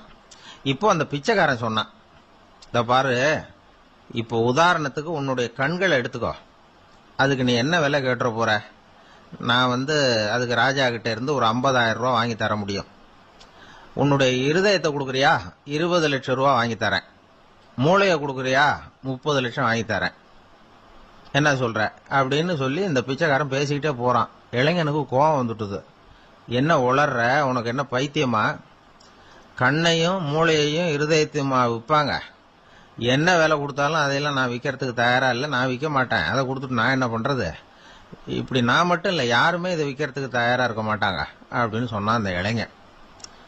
இவன் இப்படி சொன்னதும் அந்த பிச்சைக்காரன் வாய் விட்டு சிரிக்க ஆரம்பிச்சுட்டான். இப்போ பைத்தியமானது நானா நீயா? லட்சக்கணக்கான கோடிக்கணக்கான ரூபாய் பொறுமானம் உள்ள பொருள்களை உங்ககிட்டயே வச்சுக்கிட்டு விற்க முடியாதுன்னு சொல்ற நீ தான் ஏழை. என்கிட்ட ஒண்ணுமே இல்லைன்னு மரத்தடியில் உட்காந்து அழுதுட்டு இருக்கிறியே அப்படின்னு சொன்னான். இன்னைக்கு பாத்தீங்கன்னா பல பேர் தன்கிட்ட புதைஞ்சிருக்கிற ஆற்றலை புரிஞ்சிக்க முடியாம அவதிப்பட்டு இருக்கிறாங்க. நம்ம கிட்ட என்ன இருக்குங்கிறது அவங்களுக்கு தெரியறதில்ல. அதனாலதான் என்கிட்ட ஒண்ணுமே இல்லைன்னு சொல்லி அழுதுகிட்டு இருக்கிறாங்க. இதை விளங்க வைக்கிறதுக்கு பெரியவங்க சொல்ற கதை இது. நம்ம கிட்ட இருக்கிற புதையலை நாம தான் தோண்டி எடுக்கணும். உண்மையான புதையல்ங்கிறது உள்ளே இருக்கு. ஆனா அதை வெளியில தேடுற ஆசாமிகள் தான் அதிகம். சராசரி மனித இயல்பு அப்படி. நம்ம கிட்ட விலை மதிக்க முடியாத பகுத்தறிவு இருக்கு. அதை வச்சுக்கிட்டு வாழ்க்கையில முன்னேறதுக்கு முயற்சி பண்ணணும். என்கிட்ட ஒண்ணுமே இல்லைன்னு நினைச்சு ஓரமா உட்காந்துடக்கூடாது. முயற்சி செஞ்சா முடியாத காரியம் எதுவுமே இல்லை. ஒரு ரயில்வே ஸ்டேஷன் பக்கம் வெளியில ஒரு டாக்ஸி நின்றுட்டு இருந்தது. அந்த பக்கமா வந்த ஒருத்தர் டாக்ஸி டிரைவரை பார்த்து சொன்னார், ஐயா, உங்க வண்டியில பின் சீட்ல ஒரு மணி பர்ஸ் கிடக்கு, யாரோ மறந்து விட்டுட்டு போயிருக்கிறாங்க அப்படின்னாரு. இல்ல அது காலி பர்ஸ் தான், நான் தான் அதை அங்க போட்டு வச்சிருக்கிறேன் டிரைவர். ஏன்னு கேட்டார் அவரு. இதுக்கு டிரைவர் சொன்னாரு, அதை பாக்குற யாராவது அதை எடுத்துக்கலாம்ங்கிற ஆசையிலேயாவது சவாரிக்கு வருவாங்க, அதுக்காக தான் போட்டு வச்சிருக்கிறேன் அப்படின்னார். இந்த உலகத்துல உண்மையாவே வேதாந்தம் பேசுறவங்களும் உண்டு. உள்ளுக்குள்ள வேற மாதிரி இருந்துகிட்டு வெளியில வேதாந்தம் பேசுறவங்களும் உண்டு. ஒரு ஆள் இருந்தார். அவரு ஒரு கடை வச்சு வியாபாரம் பண்ணிக்கிட்டு இருந்தார். மகா கஞ்சன், யாருக்கும் எந்த உதவியும் செய்ய மாட்டார். எச்சில் கையென்ன ஈர கையை கூட உதற மாட்டார். அப்படிப்பட்ட மனுஷன். அந்த ஊருக்கு ஒரு முனிவர் வந்துகிட்டு இருந்தார். வருஷத்துக்கு ஒரு தடவை வருவார். ஒரு நாள் 2 நாள் இருப்பார், அப்புறம் போயிடுவார். அந்த முனிவர் வர்றப்போலாம் இந்த ஆள் எழுந்திருச்சு ஓடி போய் அவரை வரவேற்பான். ரொம்ப பெரிய வேதாந்தி மாதிரி அவர்கிட்ட பேசிக்கிட்டு இருப்பான். காயமே இது பொய், வெறும் காற்றடைத்த பையும்மா, தர்மம் தலைகாக்கும்மா. பணம் என்ன சார் பணம், இன்னைக்கு ஒருத்தன் கையில இருக்கும், நாளைக்கு ஒருத்தன் கையில இருக்கும், எல்லாம் மாயம். எனக்கு தான் இன்னமும் இந்த சம்சார பந்தத்திலிருந்து விடுபடுறதுக்கு நேரம் வரலேம்பா. அந்த முனிவரும் இந்த ஆள் இப்படி சொல்றதை கேட்ட உடனே, ஏப்பா அப்படி சொல்ற, இப்ப கூட நீ சரின்னு சொல்லு, உனக்கு தீட்சை கொடுத்து இதுல இருந்து விடுபடுற ஞானத்தை போதிக்கிறேன் பார். உடனே அந்த ஆள் என்ன சொல்லுவான் தெரியுமா? ஐயோ சாமி, இப்போ அது எப்படிங்க முடியும்? பிள்ளைங்கள்லாம் சின்ன சிறுசுங்க, அதுகளுக்கெல்லாம் ஒரு கல்யாணம் காட்சின்னு செஞ்சு கடமையை முடிச்சுட்டா நீங்க சொல்றபடி செஞ்சு விடலாமா. சரின்னு முனிவர் போயிடுவார். அடுத்த வருஷம் வருவார். இவன் வழக்கம் போல வேதாந்தம் பேசுவான். சரி தீட்சை கொடுக்குறேன் வா அம்பார். பேரம் பேத்திய பார்க்கணும், கோர்ட்ல கேஸ் ஒன்று இருக்கு, அது முடியணும் அப்படின்னு தயங்க ஆரம்பிச்சிருவான். எல்லாம் சொல்லுவான், ஆனா குடிக்கிறதுக்கு தண்ணி கூட கொடுக்க மாட்டான். ரொம்ப வருஷம் கழிச்சு மறுபடியும் ஒரு நாள் அந்த ஊருக்கு முனிவர் வந்தார். இவன் கடைக்கு வந்தார். அப்புறம் அங்க கல்லாவில் நம்ம ஆள் இல்லை, அவன் புள்ளதான் உட்காந்துருக்கிறான். அப்பாவை போலவே புள்ளையும் எழுந்திரிச்சு ஓடியாந்து முனிவரை வரவேற்றான். அப்பா எங்கன்னு விசாரிச்சாரு முனிவர். ஐயோ அதை ஏன் கேக்குறீங்க சாமி, உங்ககிட்ட தீட்சை வாங்கி இந்த சம்சார பந்தத்திலிருந்து விடுதலை பெறணும்னு சொல்லிக்கிட்டே இருப்பார், அது நிறைவேறாமலே போய் சேர்ந்துட்டார். போன மாசம் ஒரு நாள் திடீர்னு நெஞ்சு வலிக்குதுன்னாரு, அவ்வளவுதான் போட்டுன்னு போயிட்டார் அப்படின்னு புலம்புனான் பையன். இதை கேட்டதும் முனிவர் சிரிச்சாரான். அவன் எங்கடா போவான், உன் அப்ப எங்கேயும் போகல, இதோ வாழை ஆட்டிக்கிட்டு உன் காலடியிலே இருந்துகிட்டு இருக்கான் பார் அப்படின்னு சொல்லி அங்க நின்றுகிட்டு இருந்த ஒரு நாயை சுட்டி காட்டினாராம். என்ன சாமி சொல்றீங்க அப்படின்னு ஆச்சரியமா கேட்டிருக்கான் பையன். உடனே முனிவர் அந்த நாயோட தலையில ஒரு தட்டு தட்டி பேசுறா அப்படின்னாராம். உடனே அந்த நாய் வேதாந்தம் பேச ஆரம்பிச்சுட்டுதான். காயமே இது போய் வெறும் காற்றடைத்த பைய அப்படின்னு தான். முனிவர் சொன்னார், அடே இப்பவும் ஒன்னும் கெட்டு போல, நீ விரும்புனா சொல்லு, உனக்கு தீட்சை கொடுத்து என் பின்னாடியே அழைச்சிட்டு போயிடுறேன், அங்க அழைச்சிட்டு போய் உனக்கு ஞானத்தை போதிக்கிறேன், வர்றியா அப்படின்னு கேட்டிருக்காரு. உடனே அந்த நாய் சொல்லிச்சான், ஐயோ அதை ஏன் கேக்குறீங்க சாமி, நான் உண்ணாம தின்னாம ஏராளமான சொத்து சேர்த்து வச்சுட்டேன். என் பிள்ளைங்க அதோட பெருமை தெரியாம ராத்திரி நேரம்லாம் கதவை திறந்து போட்டுட்டு தூங்கிடுவாங்க. அதனால இப்படி நாயா பிறந்து ராத்திரி பகலா சுத்தி சுத்தி காவல் காத்துட்டு கிடக்கிறேன். இப்ப எப்படி சாமி வர முடியும் அப்படின்னு கேட்டுதான். அறியாமையிலேயே சுகம் கண்டு இப்படி இருக்கிற ஆளுங்களுக்கு எப்படி விடுதலை கிடைக்கும், எப்ப விடுதலை கிடைக்கும் அப்படின்னு கேட்கிறார் தசாவதானி, திருக்குறள் பேர் ராமையா. அவர் கேட்கறது நியாயம் தானே. இந்த காலத்து பையன் ஒருத்தன் அப்பா கிட்ட சொன்னான், அப்பா இன்னைக்கு நான் 1 ரூபா மிச்சப்படுத்தி விட்டேன் அப்படின்னு நானும். அப்படியா, என்னடா பண்ணேன்னு கேட்டிருக்காரு அப்பா. டவுன் பஸ்ல ஏறாம அது பின்னாடியே ஓடியாந்தேன், 1 ரூபா மிச்சம் தானே அப்படின்றான். அட பாவி, ஒரு ஆட்டோ பின்னாடி ஓடியாந்துருந்தா 10 ரூபா மிச்சமாயிருக்குமே, வேஸ்ட் பண்ணிட்டியே அப்படின்னாராம் அந்த அப்பா. ஒரு ஊர்ல ஒரு புகழ்பெற்ற பத்திரிகையாளர் இருந்தார். அவரு ஒரு நாள் திடீர்னு இறந்து போயிட்டார். அதுக்கப்புறம் நேரா சொர்க்கத்துக்கு போனார். சொர்க்கத்தின் வாசல்ல நின்றுகிட்டு இருந்த ஒருத்தர் அவரை தடுத்தார். இத பாரு, ஏற்கனவே இங்க 12 பத்திரிகையாளர்கள் இருக்கிறாங்க, அவங்களுக்கே இங்க வேலை இல்லை. அதுக்கு என்ன காரணம்னா, சொர்க்கத்துல திடுக்கிடும் செய்திகள்லாம் ஒன்றும் கிடையாது. அப்படி என்ன இருக்க போகுது இங்க எல்லாம் அது ஒழுங்கா நடந்துகிட்டு இருக்கும். எல்லாம் ஒழுங்கா நடந்தா பத்திரிகைகளுக்கு சுவாரஸ்யமான கொலை கொள்ளை தீ வைப்பு இது மாதிரி எதுவும் இங்க இல்லை. ஏற்கனவே இங்க இருக்கிறவங்க எல்லாரும் மரத்தடியில் உட்காந்துக்கிட்டு தியானம் பண்ணிட்டு இருக்கிறாங்க. அந்த ஒரே செய்தி தான் தினமும் இங்க வந்துகிட்டு இருக்குது. அதை படிக்கிறதுக்கே இங்க ஆள் கிடையாது. அதனால நான் என்ன சொல்றேன்னா, நீ பேசாம நரகத்துக்கே போயிடு. அங்க எவ்வளவோ நிகழ்ச்சிகள் நடந்துகிட்டு இருக்கு. அங்கதான் அதிகமான பத்திரிகையாளர்கள் தேவைப்படுறாங்க. அங்க உனக்கு நிறைய வேலை இருக்கும். அதை செய்யறதில்ல, நீயும் மகிழ்ச்சியா இருக்கலாம் அப்படின்னு சொன்னாராம் அங்க அந்த சொர்க்கத்தின் வாசல்ல நின்றுகிட்டு இருந்தவர். இந்த பத்திரிகையாளர் அங்கேயே நின்று கொஞ்சம் யோசனை பண்ணார். இவருக்கு சொர்க்கத்திலே இருக்கணும்னு தான் ஆசை. அதனால மெதுவா அவர்கிட்ட பேசினாராம். ஐயா, என்ன ஒரு 24 மணி நேரம் இங்க உள்ள இருக்கிறதுக்கு அனுமதி கொடுங்க. இங்க இருக்கிற பல பத்திரிகையாளர்களை எனக்கு தெரியும். அவங்கள சில பேரை சமாதானப்படுத்தி மெதுவா பேசி நரகத்துக்கு அனுப்பி வச்சுடுறேன். நான் இங்க இருந்துக்கிறேன். உங்க கணக்குப்படி 12 பேருக்கு மேல இங்க தாண்டாது, அப்படி பாத்துக்கிறேன் அப்படின்னாராம். அவரும் யோசனை பண்ணி பார்த்துட்டு, சரி அப்படியே உனக்கு அனுமதி கொடுக்குறேன், ஆனா ஒரு விஷயம், 24 மணி நேரம் தான் அனுமதி, அதுக்குள்ள எல்லாம் நடக்கணும் அப்படின்னு இருக்கார். சரின்னு சொல்லிவிட்டு இந்த பத்திரிகையாளர் உள்ள போனார். யோசனை பண்ணார். திட்டம் போட்டு ஒரு பொருளையை கிளப்பி விட்டார். சக பத்திரிகையாளர்கள் எல்லாம் கூப்பிட்டு சொன்னாராம், இந்த பாருங்க, நரகத்துல ஒரு பெரிய தினசரி பேப்பரை கொண்டுகிட்டு வர்றதுக்காக திட்டம் போட்டுக்கிட்டு இருக்காங்க. அதுக்கு பல அதிகாரிகள் தேவைப்படுறாங்க. நிறைய சம்பளம் கிடைக்கும். யார் யாரெல்லாம் நரகத்துக்கு போக ஆசைப்படுறாங்களோ அவங்க எல்லாம் போகலாம் அப்படின்னு ஒரு பொருளையை கிளப்பி விட்டார். 24 மணி நேரம் கழிச்சு வாசல் பக்கம் போனார். அங்க இருந்தவர்கிட்ட எத்தனை பேர் வெளியேறினாங்கன்னு விசாரிச்சாராம். அப்போ அவரு இவரை, நீ வெளியே போகக்கூடாது, முதல்ல உள்ளதான் இருக்கணும் அப்படின்னு தடுத்தாராம். அப்புறம் சொன்னாராம், நீ சொன்ன செய்தியை கேட்டதும் இங்க இருந்த எல்லா பத்திரிகையாளர்களுமே நரகத்துக்கு போயிட்டாங்கப்பா, உள்ள யாருமே இல்லை, அதனால நீ உள்ளே இருக்கலாம் அப்படின்னாராம். இதை கேட்டதும் இந்த பத்திரிகையாளரே குழம்பி போயிட்டார். ஒருவேளை உண்மையிலேயே நரகத்துல புதுசா பத்திரிகை ஏதாவது ஆரம்பிக்க போறாங்களோ அப்படின்னு அவரே நினைக்க ஆரம்பிச்சுட்டாராம். அப்புறம் சொன்னாராம், ஐயா என்னை விட்டுருங்க, நான் நரகத்துக்கே போயிடுறேன், அங்க ஏதோ விசேஷம் இருக்கணும் அப்படின்னாராம்.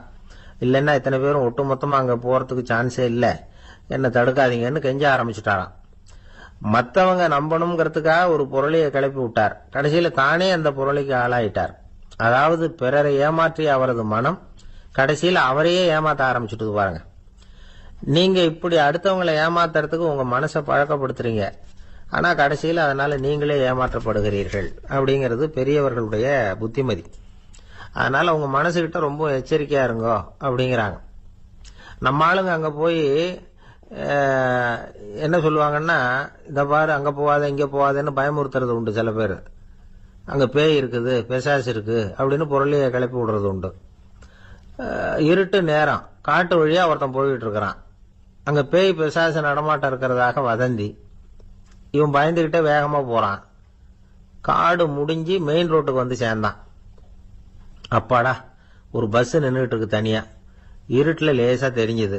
ஓடி போய் ஏறி உள்ள உட்காந்துக்கிட்டான். பயந்துகிட்டே போனவன் அப்புறம் தான் தெரியுது உள்ள யாருமே இல்லை, டிரைவரும் இல்லை, கண்டக்டரும் இல்லை, வேற யாரும் இல்லை. இவனுக்கு பேய் பயம் அதிகமா போட்டுது. ஏன்னா நடு ராத்திரி. இந்த நேரம் பார்த்து அந்த பஸ் தானே நகர ஆரம்பிச்சுதான்.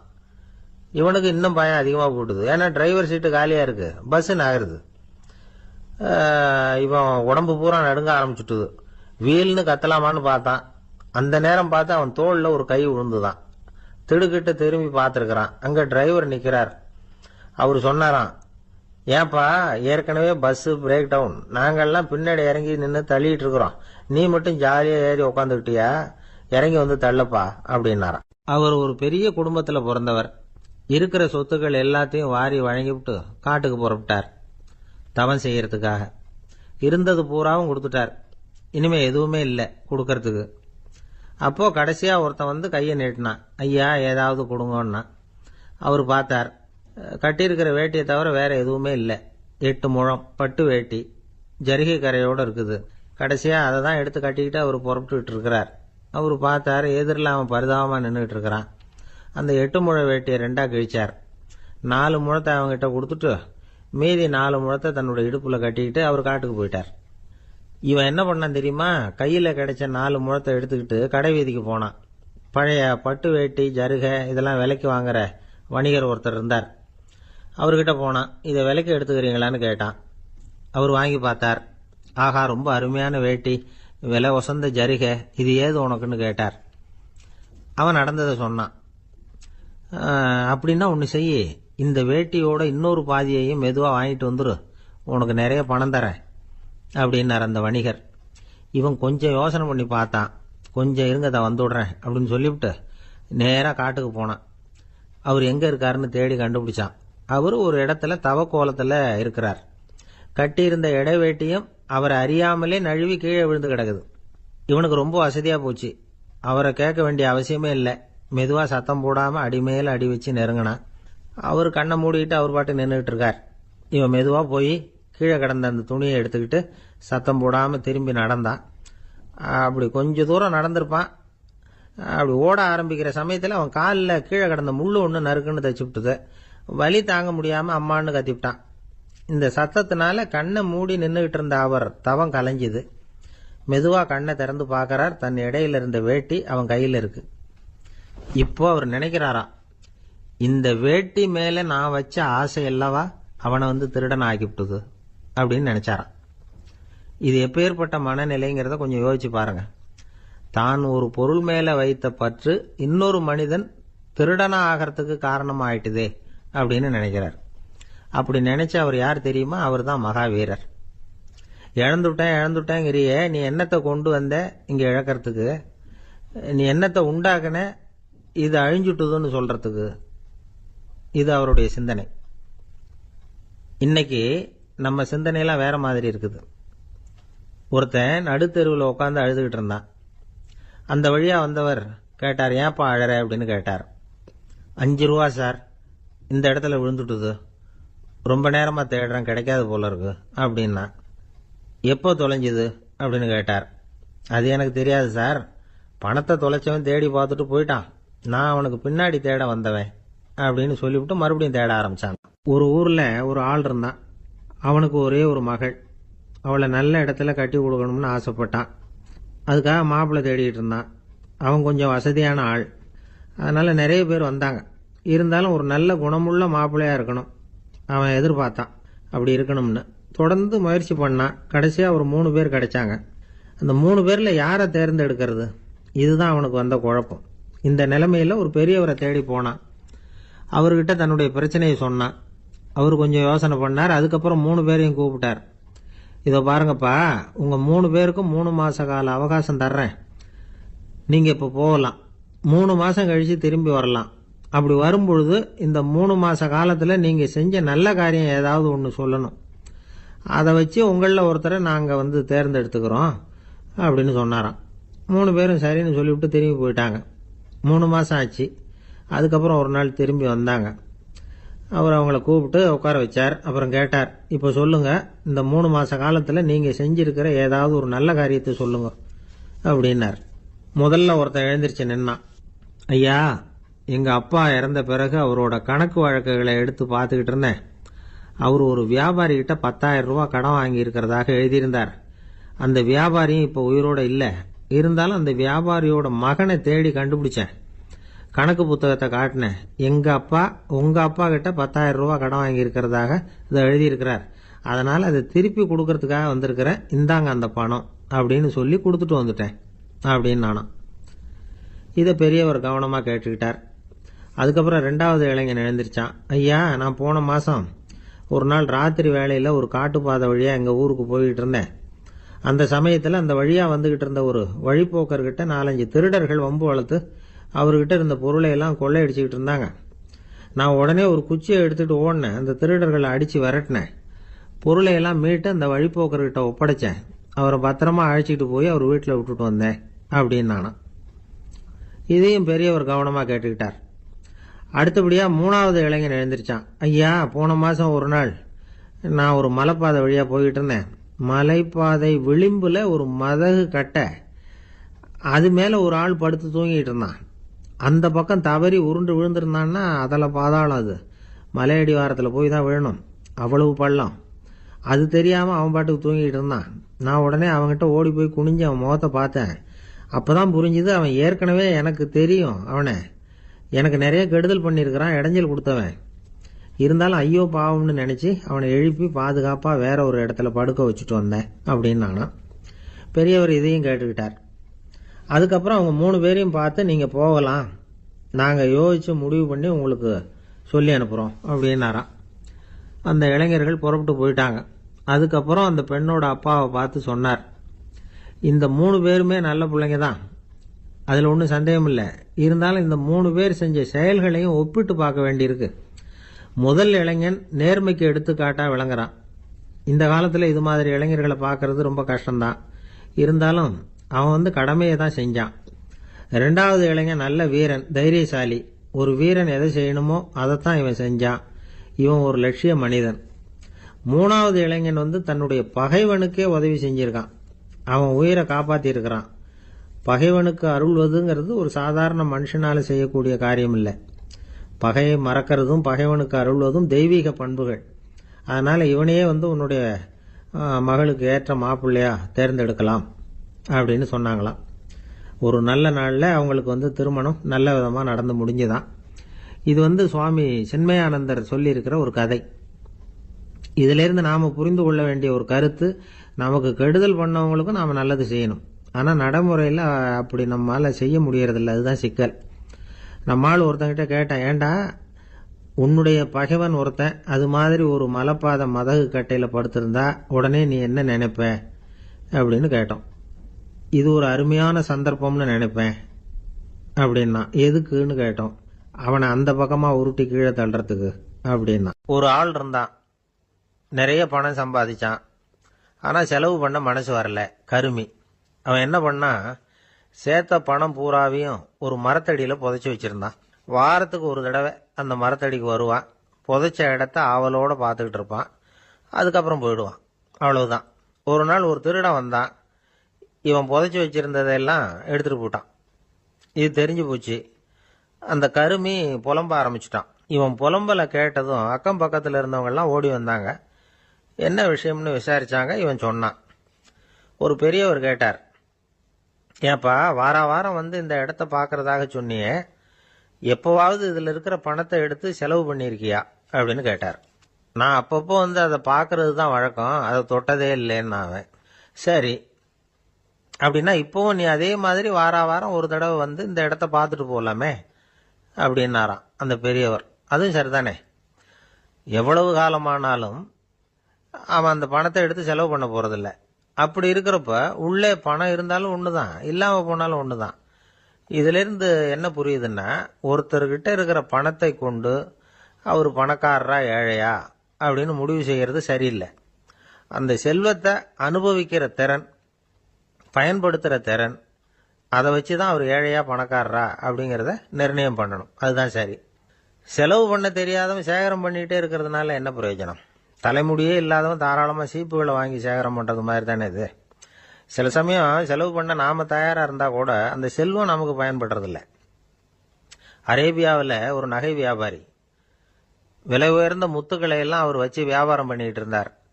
அவர் ஒரு சமயம் ஒரு பாலைவனம் வழியாக போயிட்டு இருக்கிறார் ஒட்டகத்தில். அப்போது திடீர்னு கடுமையான புயல் வீச ஆரம்பிச்சுட்டுது. திசை தவறி இவர் எங்கேயோ வந்துட்டார். கூட வந்தவங்களையும் காணல, எங்கே போனாங்களோ தெரியல. இவர் ரொம்ப பயந்து போய் அங்கே எங்கேயுமா அலைஞ்சு திரியிறார். வழியே தெரியல. பசி கடுமையாயிட்டுது. ஒட்டகத்து முதுகில் ஒரு மூட்டை இருந்தது. அதை பிரித்து பார்த்தார். உள்ளே ஏதாவது இருக்கான்னு தேடி பார்க்குறார். அது வரைக்கும் கண்ணில் தட்டுப்படாத அபூர்வமான ஒரு பை கண்ணில் பட்டுது. ஆஹா, அதில் ஏதாவது சாப்பிட்றதுக்கு இருக்கும் அப்படின்னு நினச்சி ஆவலாக அதை பிரித்து பார்க்குறார். அந்த பையில் விலை உயர்ந்த முத்துக்கள் நிறைய இருந்துதான். அப்போ தான் அவர் நினைச்சாராம், விலை உயர்ந்த முத்துக்கள் கூட சாப்பிட்றதுக்கு உணவாக முடியாது அப்படிங்கிறத புரிஞ்சுக்கிட்டாராம். எந்த நேரத்தில் எது நமக்கு தேவையோ அது நமக்கு தாராளமாக கிடைக்கணும். அப்படி அது கிடைக்கிறதுக்கு நம்மகிட்ட இருக்கிற செல்வம் பயன்படணும். அது நமக்கும் பயன்படலாம், நம்ம மூலமா அடுத்தவங்களுக்கும் பயன்படலாம். அதுதான் செல்வத்தின் பயன். ஒரு மரத்தடியில் ஒருத்தன் உட்காந்து அழுதுகிட்டு இருந்தான். அந்த பக்கமா வந்த இன்னொருத்தன் ஏப்பா அழுதுகிட்டு இருக்கிறேன்னு கேட்டான். இந்த இடத்துல தான் பூமிக்கு அடியில் பணம் இருக்குது, புதைச்ச இடம் தெரியல, அதான் அழறேன் அப்படின்னா. நல்லா ஞாபகப்படுத்தி பாரு, எந்த இடத்துல புதைச்ச அப்படின்னு கேட்டான் இவன். அது எப்படி எனக்கு தெரியும், புதைச்சி வச்சிருக்கிறவன் நான் இல்லையே, எங்க எழுத்த வீட்டுக்காரன் அப்படின்னானா இவன். இந்த உலகத்துல எல்லாருக்கும் மகிழ்ச்சி தரக்கூடிய ஒரு பொருள் எது? இது ஒரு முக்கியமான கேள்வி. இந்த கேள்விக்கு பொருத்தமான ஒரு பதிலை உங்களால சொல்ல முடியுமா? அதாவது கொஞ்சம் யோசிச்சு பார்த்தா பணம்னு சொல்லலாமா? இப்போ கையில் காசு இல்லாதவங்ககிட்ட ஒரு 10 ரூபாயை கொடுத்தா அது அவனுக்கு சந்தோஷத்தை கொடுக்கும். ஏற்கனவே வருமான வரி பிரச்சனையில் சிக்கி இருக்கிறவர்கிட்ட இன்னும் கொஞ்சம் பணம் இந்தாங்கன்னு சொல்லி கொடுத்தோம்னா அது அவருக்கு சங்கடத்தை தான் கொடுக்கும். அதனால் அந்த கேள்விக்கு பணம்ங்கிறது பொருத்தமான பதிலாக இருக்க முடியாது. கேள்வி என்னன்னா, இந்த உலகத்தில் எல்லாருக்கும் மகிழ்ச்சி தரக்கூடிய ஒரு பொருள் எது? சரி, இனிப்புன்னு சொல்லலாமா? ஏன்னா எல்லாருக்கும் இனிக்க தானே செய்யும். அதுலேயும் ஒரு சிக்கல் இருக்கு. சக்கரை வியாதிக்காரங்களுக்கு அது என்ன சந்தோஷத்தையா கொடுக்கும்? ஆக எல்லாருக்கும் வேறுபாடு எதுவும் இல்லாமல் மகிழ்ச்சியை கொடுக்கக்கூடியது வேற ஏதோ ஒன்று இருக்கு. அது என்னன்னு கண்டுபிடிக்கணும். அதுதான் இன்னைக்கு தகவல். இப்போ அதை கண்டுபிடிக்கணும்னா இந்த கதையை கேட்கணும். அது என்ன கதைன்னா, ஒரு ஊரில் ஒரு ராஜா இருந்தார். அவருக்கும் இதே சந்தேகம் வந்துட்டுது. அதாவது எல்லாருக்கும் இன்பம் தரக்கூடிய பொருள் எது அப்படின்னு. இதுக்கு பதில் தெரிஞ்சுக்கிறதுக்கு ஆசைப்பட்டார். சரி, அதுக்கு என்ன செய்யலாம்னு யோசனை பண்ணார். நாட்டு மக்களுக்கு பகிரங்கமாக ஒரு அறிவிப்பு கொடுத்தார். நம்ம நாட்டு மக்கள் இன்பம் தரக்கூடிய பொருள் எதுன்னு நினைக்கிறாங்களோ அதை கொண்டுகிட்டு வந்து அரண்மனையில் உள்ள கண்காட்சி மண்டபத்தில் வைக்கலாம். அப்படி அவங்க வைக்கிற பொருள்களில் எது எல்லாருக்கும் இன்பம் தரக்கூடியதாக இருக்குமோ அதை வச்சவருக்கு 1000 பொற்காசுகள் பரிசு அப்படின்னு அறிவிப்பு கொடுத்துட்டார். ஜனங்கள் இந்த அறிவிப்பை கேட்டாங்க. அதுக்கப்புறம் சும்மா இருப்பாங்களா? 1000 பொற்காசுன்னா சும்மாவா? அவங்க கையில் என்னென்ன கிடைச்சதோ அதையெல்லாம் கொண்டாந்து அரண்மனை காட்சி மண்டபத்தில் வச்சுட்டாங்க. அதுக்கப்புறமா ராஜா அங்கே வந்தார். ஒவ்வொன்றா பார்த்துக்கிட்டே வந்தார். முதல்ல ஒரு குயில் இருந்தது, இனிமையாக பாடக்கூடிய குயில். இந்த குயிலோட இன்னிசை எல்லாருக்கும் இன்பம் தரக்கூடியது தான். இருந்தாலும் காது கேட்காதவங்களுக்கு இந்த இசை எப்படி இன்பம் தர முடியும்? அதனால இது சரியில்லைன்னு விட்டார். அடுத்தபடியாக போனார். அங்கே என்ன வச்சிருக்கிறாங்கன்னு பார்த்தா ஒரு அழகான மயில் அங்கே தோகை விரித்து ஆடிக்கிட்டு இருக்குது. இந்த மயிலோட ஆட்டம் மனசுக்கு இன்பம் தரக்கூடியது தான். இருந்தாலும் பார்வை இல்லாதவங்க இந்த ஆட்டத்தை பார்த்து ரசிக்க முடியுமா? முடியாது. அதனால இதுவும் சரியில்லை அப்படின்னு சொல்லிவிட்டார். அதுக்கு அடுத்தபடியாக போனார். பல வகையான இனிப்பு பண்டங்களை வச்சுருந்தாங்க. பார்த்தார், வயசானவங்களுக்கும் நோயாளிகளுக்கும் இது இன்பம் தராது, துன்பம் தான் கொடுக்கும் அப்படின்னார். இப்படி ஒவ்வொன்றா பார்த்துக்கிட்டே போகிறார். அழகான மலர்கள், கனிகள், ஓவியங்கள் எதுவுமே பொருத்தமாக தெரியல. சகல பேருக்கும் இன்பம் தரக்கூடிய வகையில் எதுவும் இல்லை. கடைசியாக வந்தார். அங்கே ஒரு களிமண் பொம்மை இருந்தது. அது என்ன பொம்மை தெரியுமா? பசியால் வாடி இருக்கிற ஒருத்தருக்கு ஒரு அம்மா இனிமையாக பேசிக்கிட்டு சோறு போடுறது மாதிரி அந்த பொம்மையை செஞ்சுருந்தாங்க. அதுக்கு கீழே அன்பு அப்படின்னு எழுதியிருந்துதான். ராஜா பளிச்சுன்னு ஒரு முடிவுக்கு வந்தார். அந்த பொம்மையை செஞ்ச சிற்பியை வரவழைச்சார், பரிசு கொடுத்தார்.